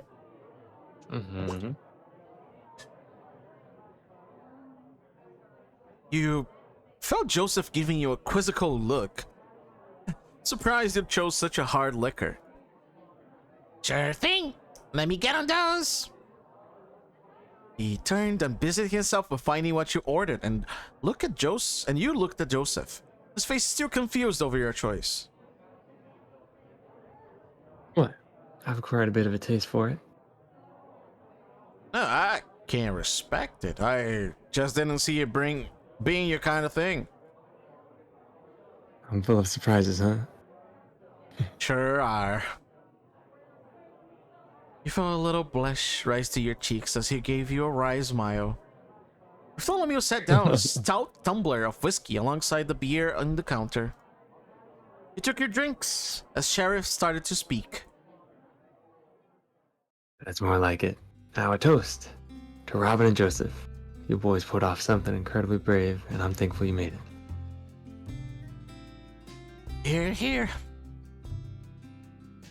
Here, here. You went round clinking glasses with Jacob, Joseph, Sheriff, and Bartholomew before taking a sip of your whiskey. Before it even reached your lips, the smell was burning in your nose and continued to burn as it slipped down your throat. It was a pleasant burn of sorts, though. You weren't sure if that was the way it was meant to be, but you enjoyed it all the same. So, boys, I don't know what your plans are now. Well, plans are now that you're all fixed up. But I thought I'd take the moment to ask if you'd like to stay in Clemency. I really think you'd fit in here. It's just an invitation, mind you. No need to give me an answer now, but just think about it for me. You and Joseph glanced eyes for a moment, both mumbled and blindsided, unsure what to say. Why did the question leave you gripping your glass, fidgeting your thumb over the rim? Wasn't this something you wanted? Thank you, Sheriff. That's a very kind offer. We'll have to sleep on it, I think. Not a problem. Just a suggestion, really. Don't mind me none. Truth be told, I can't say we have much on the way of plans as of now. Yeah, no, I haven't. We've not really thought about what to do next. That was the honest truth. All your focus was getting away from Curly, out from under his shadow. Now that you were free, you could do anything. And yet you could think of nothing. Tightness took a hold in your chest. If it isn't my favorite patients. Matthew came wandering over the bar and greeted you both with a beaming smile. Great to see you up and at it. Oh, thanks to you, Doc. Ah, you're too kind. I'll drink to that. He took a swig of the beer and he howled, as did Joseph in kind. I'm setting up a poker game right now, so I thought I'd wander around and see who's game. I'll join in. Alrighty, I've already got another guy as well, so just need at least one more person. You able to sneak away from the bar, hun? He spoke past you to Bartholomew, who rolled his eyes. I admire your tenacity, Matthew, but I'm not gonna join you. I'm not gonna join in your poker no matter how many times you ask. No. Alrighty. Can't blame a man for trying. Joseph caught your eye and gave you a look to ask, "You mind if I go?" To which you just nudged him encouragingly with your elbow. I'm game, if you're prepared to lose. That's fighting talk. I should have known you'd be up for it. Come with me to the table. Jos gave your arm a little gentle squeeze before he grabbed his beer, headed with Sheriff towards the back of the saloon. You watch him disappear into the throng of people before turning back to the bar, just left with Jacob and Bartholomew. Not a gambler then, Jacob? Heavens no. Not that I have any particular objection, I'm just terrible at it. I have to say my poker face is quite dire. You chuckled at that, certainly seeing how it could be the case. Your eyes turned down to see your drink, small talk dying away. Staring into the clear liquid that streaked the glass as you rolled it around in your hand. Were you a whiskey drinker now? You couldn't have foreseen that a month ago. Or could have foreseen before that you've met Joseph, that you'd end up here, having left the gang, early gone. Thinking back on it, you felt like you were always going to be under Curly's thumb.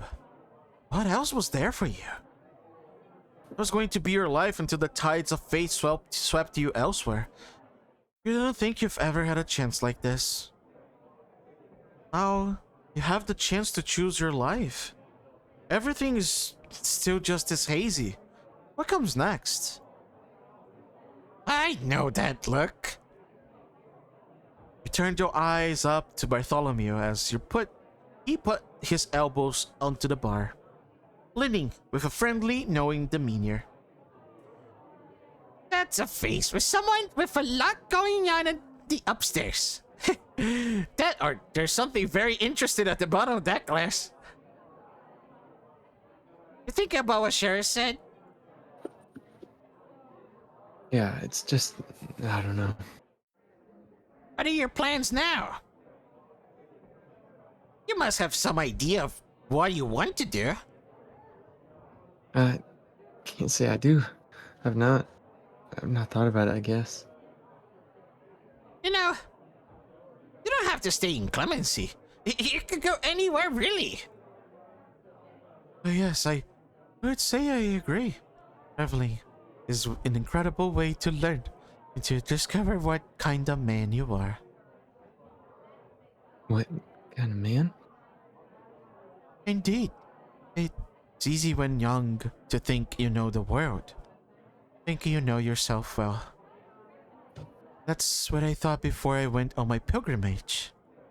The man who left Pennsylvania all those years ago is not the same man who arrived in Clemency. In fact, the man who arrived in Clemency and the man sitting at this bar now are not the same either. Convening with your fellow people gives you a great deal of clarity and substance to your character. I think I see what you mean. You knew what he meant, of course. You'd run with Curly for years now.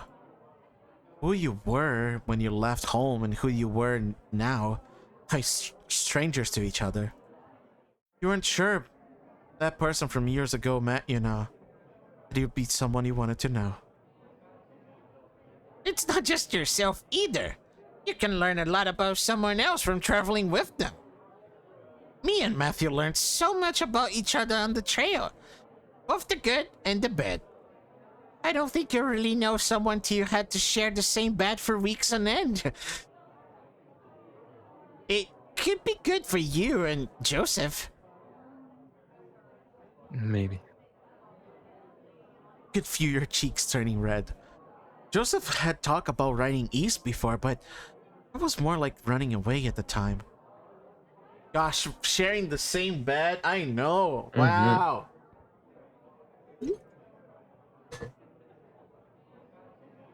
Bartholomew sat stuck in your head. Do you even know Joseph? Do you really know him? You thought you did, but really you've only just met. You don't really know that much about each other.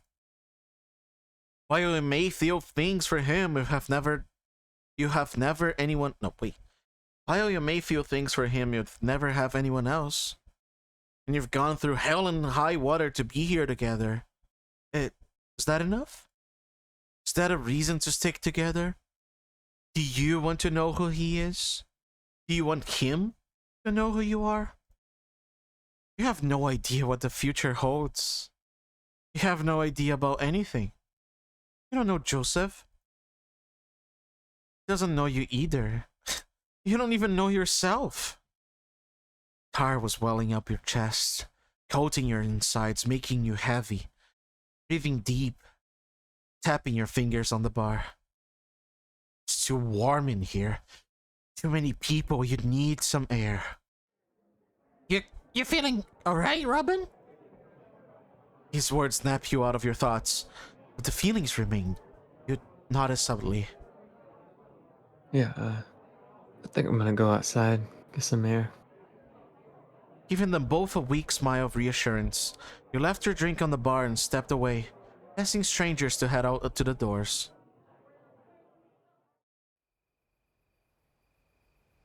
The night air was refreshing. As it cooled your head, you welcomed the chill breeze from the desert that ruffled through your fur. You didn't hang around long at the saloon porch, walking your way into the town, leaving behind the yellow light that spilled from its windows. You left the town too, past the sign that read its name, making your way up in the path on the outskirts that brought back forlorn memories. Memories of feelings not unlike the ones you were harboring now, as you stood at the top of your climb, on a familiar cliff. You took slow, deep breaths of the night air, filling your lungs, clearing your head. You wandered over to the cliff edge and gazed over the town, light of the saloon stark against the inky dark. The desert was quiet, safe. Just quiet, save for the whistle of the wind, carrying the chirp of insects. Crouched down and fell into your haunches, sitting and letting your legs hang over the edge of the cliff.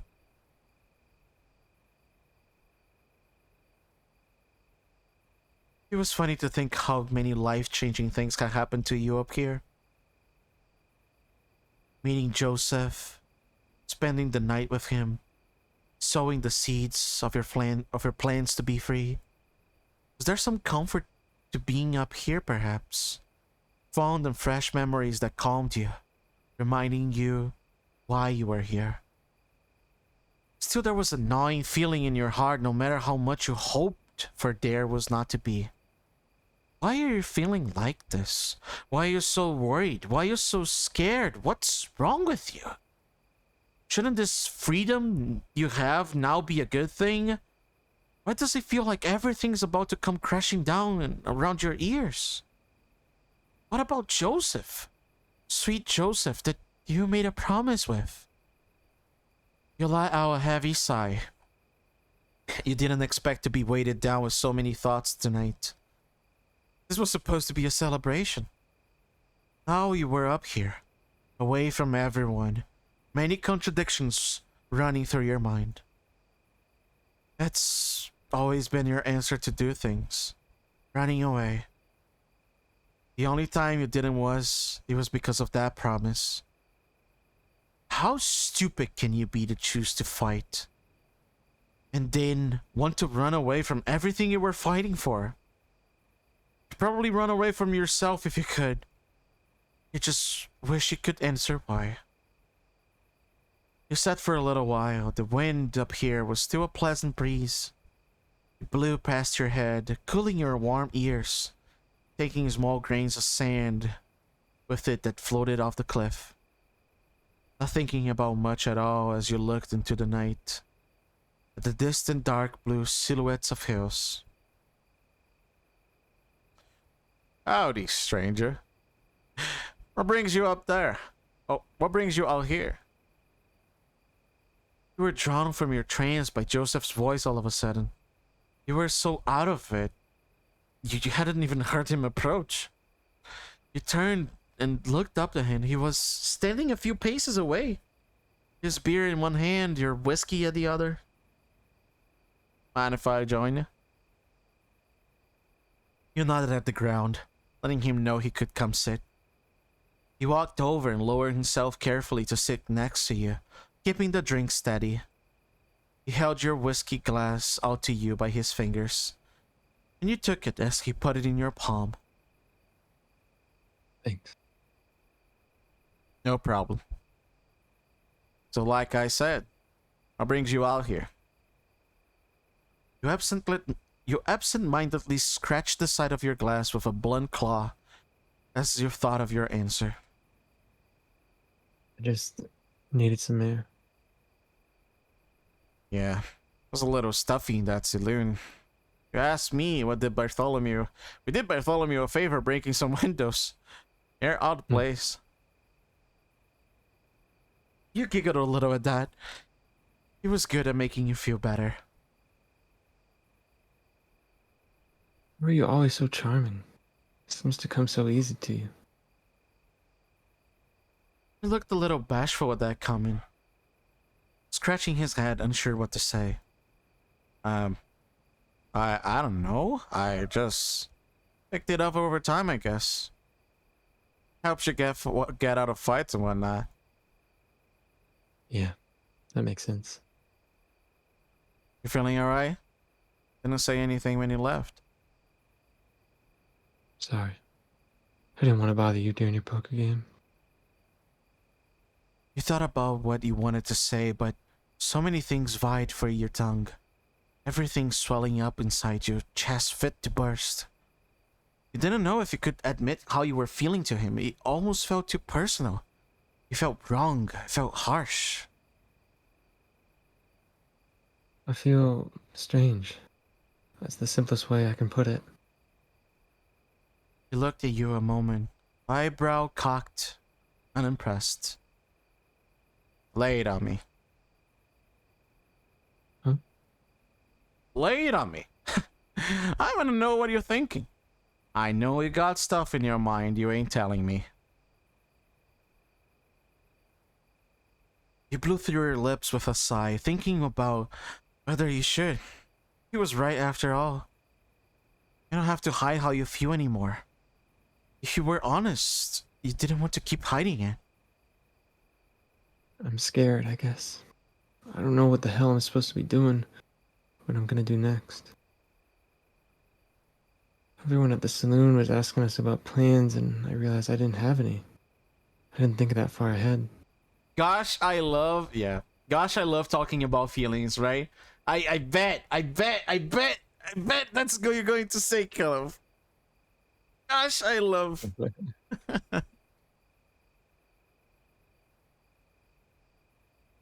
And we're here, and I don't know what to do. I feel like an animal that's been let out of its cage and gotten lost in the wilderness. But what are you scared of? What's the worst that could happen? I don't know. And that's why I'm scared. What if I do the wrong thing, make the wrong decision? What if I decide to settle down in clemency like Sheriff said? I don't like it. Where would I go? I've had so much of my life wasted running with Curly. I don't want to lose more of it to bad decisions.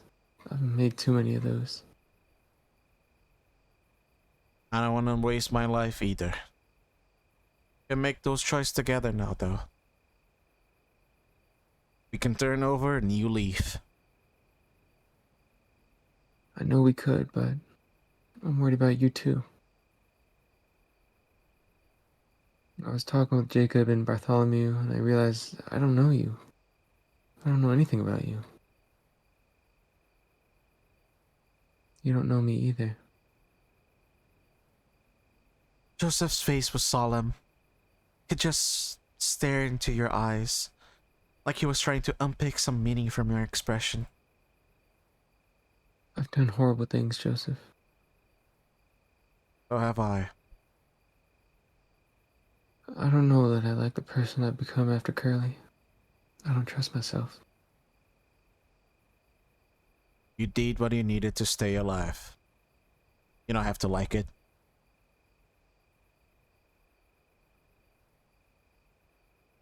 You were growing frustrated with his rebuttals, like he wasn't listening to you. You twisted your body round, one leg up, facing him head on. I love you, and I'm scared of hurting you. I'm scared that the man who could hurt Curly is the same man that could hurt you. I'm scared that if we really knew each other, we wouldn't be here in the first place.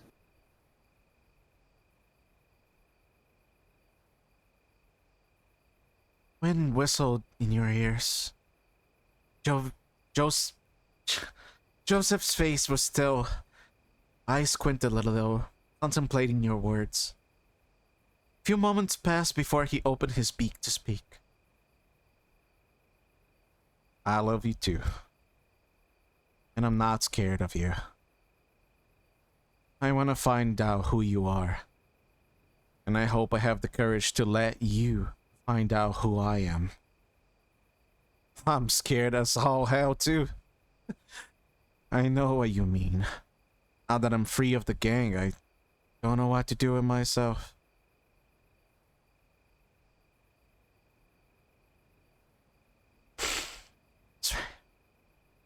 All I know is I want to be with you. Maybe we'll make bad choices, but who cares? You have shown... Goddamn, sorry. You have shown me that I don't have to live my life in fear, Robin. I think if we're scared, it means we have our heads screwed on right. But it doesn't have to stop us from living. We can make whatever mistakes we want. We can stay in clemency forever. We can go traveling the country. I don't give a hoot. Tonight ain't the night to worry about the rest of your life. Whatever happens to us, I can kiss your face at the end of the day, and everything will be alright. Great wave of relief washed over you as Joseph spoke. You didn't realize how much you needed to hear that from him. A kiss and a prayer. He laughed. Yeah. And a kiss and a prayer will be just fine. The story of our lives, huh? He leaned in and pecked you in the cheek, bringing a blush of warmth to them that even the night breeze cannot cool. Seems pretty good to me. Oh, come on. Let's get back down there and have a good time. I think someone said they were gonna dust off that old piano, play us all a tune. You made it to stand up, but you reached out, placing your hand over his. Wait. Is it alright if we just sit here a little longer? Then we can go down. It's a nice night is all. He smiled, eyes softly tilting to the sky, looking at the stars. Sure is. You want to stay here a spell? That's just fine by me. As he settled back down, he scooted over closer to you, shoulder to shoulder, and you tilted your head to rest on him. You slipped your hand into his, and he held yours tightly, squeezing back between your fingers. The night may be cold, but he was all the warmth you need. You spent so long looking out for yourself, looking out for people who didn't care about you.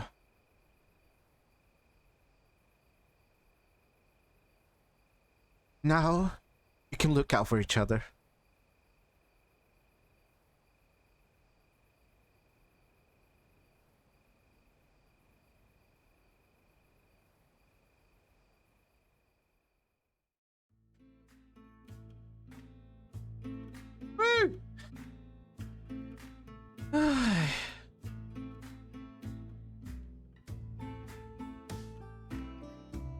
I really like that ending. What do you mean? What do you mean? Just like There's the ending more? scene. There's more No. endings? No. Okay. I was scared for a moment. Yeah, the ending was really, really, really, really, really good.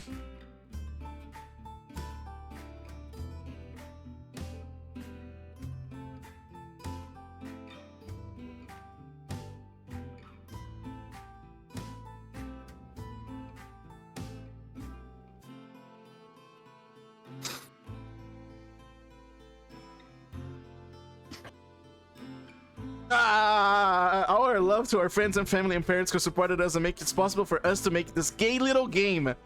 You mean the world to us. Damn. Gay little game. Holy.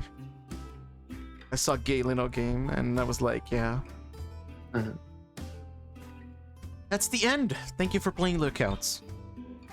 This has been a huge project for both of us, and we're super proud and happy we've been able to share it with you after so long. Enjoyed the game? Please leave a comment and rating on Itchy or Twitter, whatever. We love hearing from people about their time at the game. Like to support us so we can keep making games. Check out the paid gold version. It's only £5, $6.50 on Itch.io. The golden edition comes with a bunch of stuff like the food soundtrack, loads of original art and doodles, wallpapers for desktop and mobile, and a development art book. Once again, thank you for playing. In the bottom of our hearts. You can click the button that'll pop up in the next stream to restart the game. Cole and Hockey.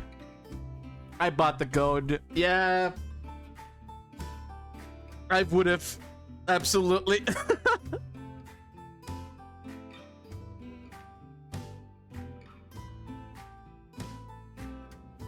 Yeah, me too. You bought it? Yeah. Yeah. It was worth it. It is very much worth it, I think.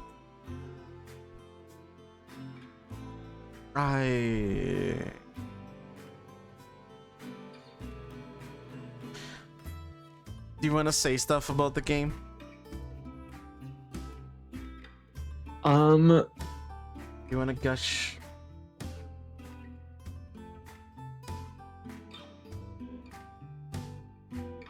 I mean, I think I've said a lot already. I think the ending is my favorite, just because it gets really heartfelt, and like, you know, everything builds up to it. Uh-huh. And it's like kind of where I think I connected most with it when I played it.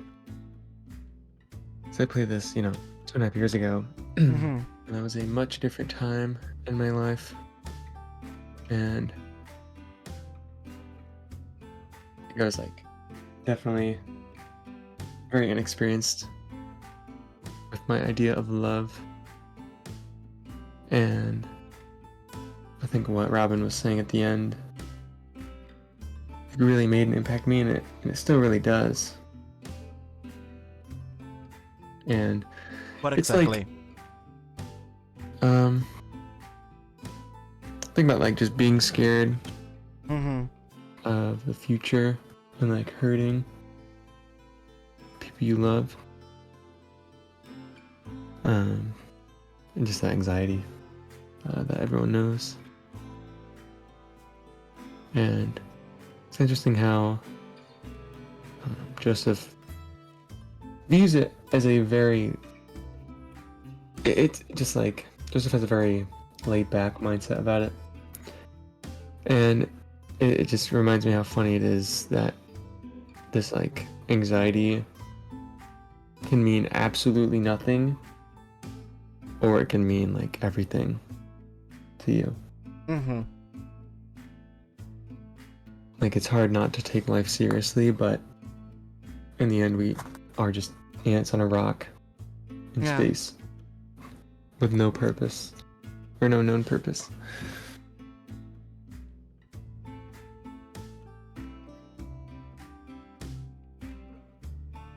Makes me reflect a lot. Yeah, I think. I think the game makes me reflect a lot too. Especially this ending. I think this ending was extremely realistic, you know? Because you could have like an ending super like, oh, and they were happily after and they ride their horses into the sunset and things like that, you know? Like, Yeah. that could happen and it would be fitting to a story, but it doesn't fit into life itself, you know? Exactly. There are things we are scared, there's people we worry about, and there's things, and like, Robin is full of trauma, you know? And Mhm. he's pretty much starting his life now. Like, to steer his life now. And it's scary. Like, it's like you're handled like a car, you know, and you see like about car accidents and you think to yourself, gosh, I could just hurt someone with this, you know? You're giving a powerful tool upon you, which is like the choice to do whatever you want to do with your life. And that has consequences, you know? But you can do anything you want with it, even good things. That's the thing. Yeah. It's up to you. Mm-hmm. And that definitely adds to the fear of it. It definitely It's really adds to all the up to fear of you. it. Yeah. It's like exclamation help. It's all on you. What's the exclamation help? Yeah. My exclamation help is not working, I guess. I guess there's no help for me. Wow. Okay. Mm-hmm. But this ending was really good. I like it in a extremely personal level, I would say. Mm. And it's a very nice story. Sincerely. Mhm. I'm glad you enjoyed it. Mm-hmm. And I can see why you enjoy it. And why is it such an influence to you. It's very Jovi coded. The ending, Yeah.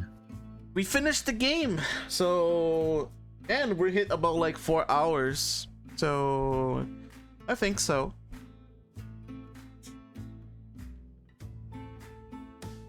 You finished Inscription? Let's go.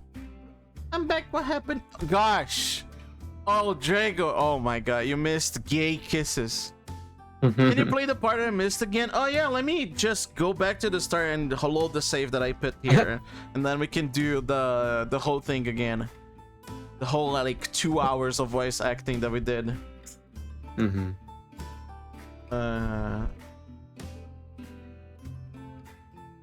It was very good. It was very good. Gay cowboys are great. I love gay cowboys. Me too. I enjoyed it a lot, actually. This game feels special, even though it's so simple. It's so simple. Yeah. It doesn't even have a title screen. Like, it's insanely simple. Year of the Cowboy. Gotta think about that, partner. But I hope you enjoyed Inscription, Rick. I hope you had a good time with it. Description is very special to me. For Ichio game, this game is pretty long. I would say so. It said around 5 to 6 hours of reading. I think, yeah. We did it a little bit more. Actually, we were quite on track. I think half an hour more. Not too much, actually. Mm-hmm. But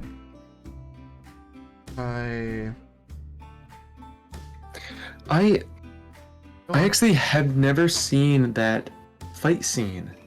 what? That's so cool. Yeah. Usually, Black Vulture. The one I don't know if they updated it or what, but I guess I missed it. But usually Black Vulture isn't shot, and we kill Curly Wolf first, and then Black Vulture like goes through the window and grabs Robin, and has a knife to our throat, and is like about to kill us. And Joseph comes and shoots him straight in the head. Oh, interesting. That's what happened for me. Wow. I guess the choices, the two choices that you make there, they kind of change the fight, I guess. Yeah. How it goes. So I'm glad you saw something new, actually. Yeah, that's cool. I'm like, oh my god, I have no idea what's going on. You thought it might be a bad ending somehow? I didn't think it would be a bad ending, but I'm like, holy moly. I don't know, it's intense. It was very intense, actually. Yeah. It was very intense. I hope that my narrator was good enough to put the feelings out. Yes. Thank you. Of course. The narrator, the voices. I know it's a unusual game to watch. And exclamations rate sword 10 out of 10. Oh, thank you. It's a very enjoyable experience, though. I know it's more of a...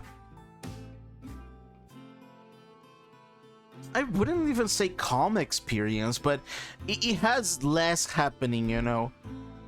It's not like platforming, bam, bam, so... But it's still intense in its own way, I would say. So... I don't know. I like that a lot. And I like a gentle, intense pace. Me too, actually. There's so many things I'm thinking about this game, like how gentle it is, and how gentle it displays, like, not even just romance, but or love or anything like that. It's just the way it portrays a play. Oh, I can't help but looking at clemency with a place where you can belong, you know? Mm-hmm. And having the sheriff saying like, I'm neither man or woman. So the MB vibes were off the charts, and and to just like everyone, they are not following the standard protocol to anything, you know. Like praying is not the same. You just connect yourself to whatever you feel like it, and Quakers were a real thing. I wonder how accurate this portrayal was. I don't know it, actually. I don't know anything about Quakers. But I really enjoy how each character had their own unique flares to them. They were a little bit out of the norm, you know? A little bit queer in all of them. Not even queer as of like... gay or whatever, you know, just a little bit different than the normal, and how this and how the sheriff was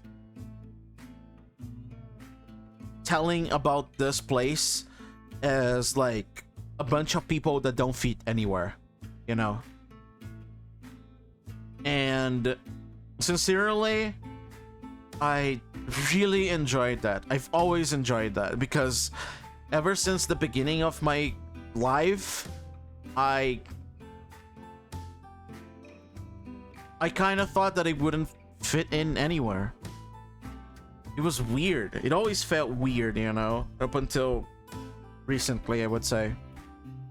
And to have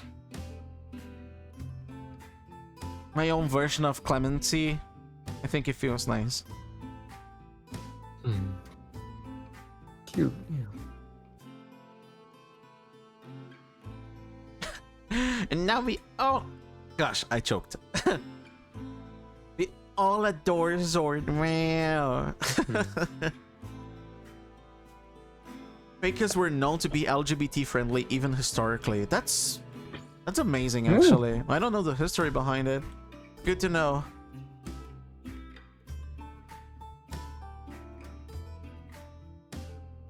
But it all depends on the sect of the church. Old Drago coming clutch with the gathering knowledge from everything that is not gonna be used in a lot of things, but it is knowledge either in any sort of way. That's the rat I love. Gosh, I Zord. What do you mean, gosh, I Zord? Zord is not a verb. Gosh, I exclamation trophy. Wow.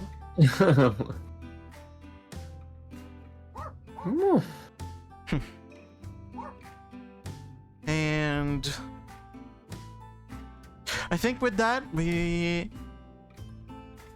think we can end it off here? I think so. Okay. I like the part when it's Zording time and then Zorded all over the place. Wow. I see. It's Zording time. God Yeah. damn it. Hi, fan. Hi, fan. You missed a little bit of gay cowboys unless you were lurking, but yeah. I wanted to thank everyone for being here. I absolutely love to start the year with this game. I think it was very nice that I don't know. We can put up a game that makes you feel good at the end of it, you know. And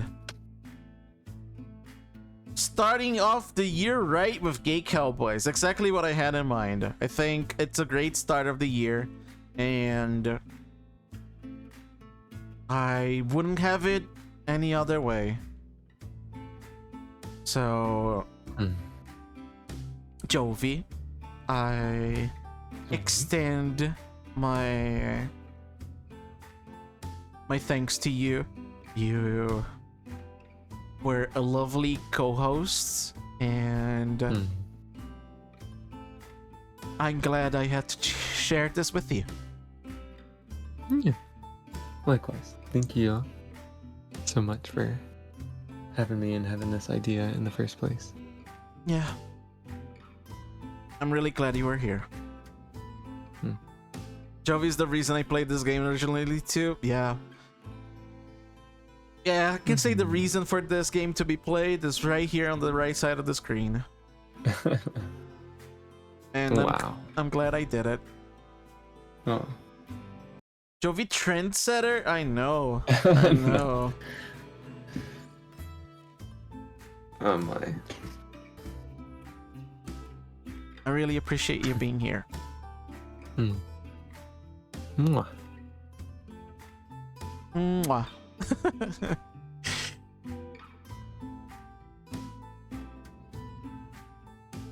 Jovi's the reason I'm pupper now too. Oh wow. That's the trend setting. I guess so. See. Uh-huh. Yeah. Jokes trendsetter. Wow. That's fun. Gosh. Okay. Let me get Lookout's OST because when I tab out, it stops. Yep. I really enjoy the more like upbeat one. If you know the name of it, you can send it. Oh damn. It's not even on YouTube. Yeah, it's not even on YouTube actually. Damn. I'm gonna put another one that'll hit me. So then. Sec. Okay. No, wait a second.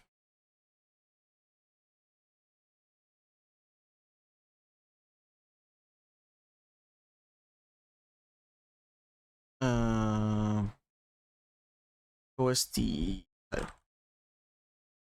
No. I mean, yeah, though. No. Yeah. I'll put this one. Yeah. And I'll die. Because it's Timberhearth. Oh.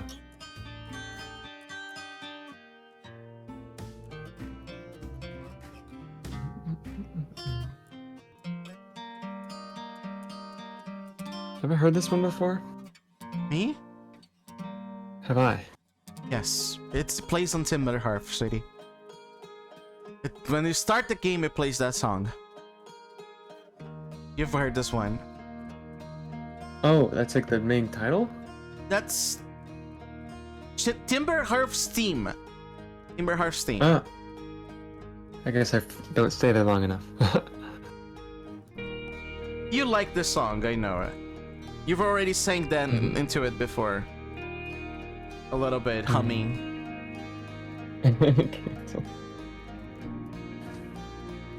I still need to explore Timberhearth a lot. Don't worry. You get there.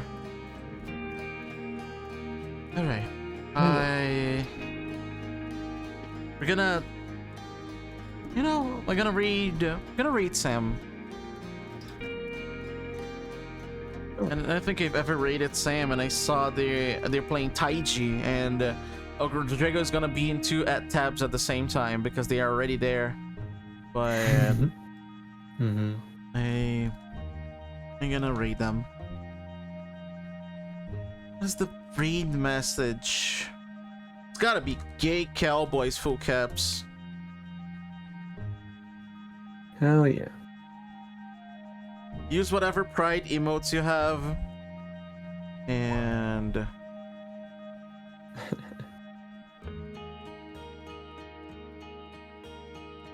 exclamation Jovi every time.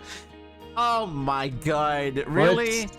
No, I'm not gonna type exclamation Jovi. It's gay cowboys. What the heck?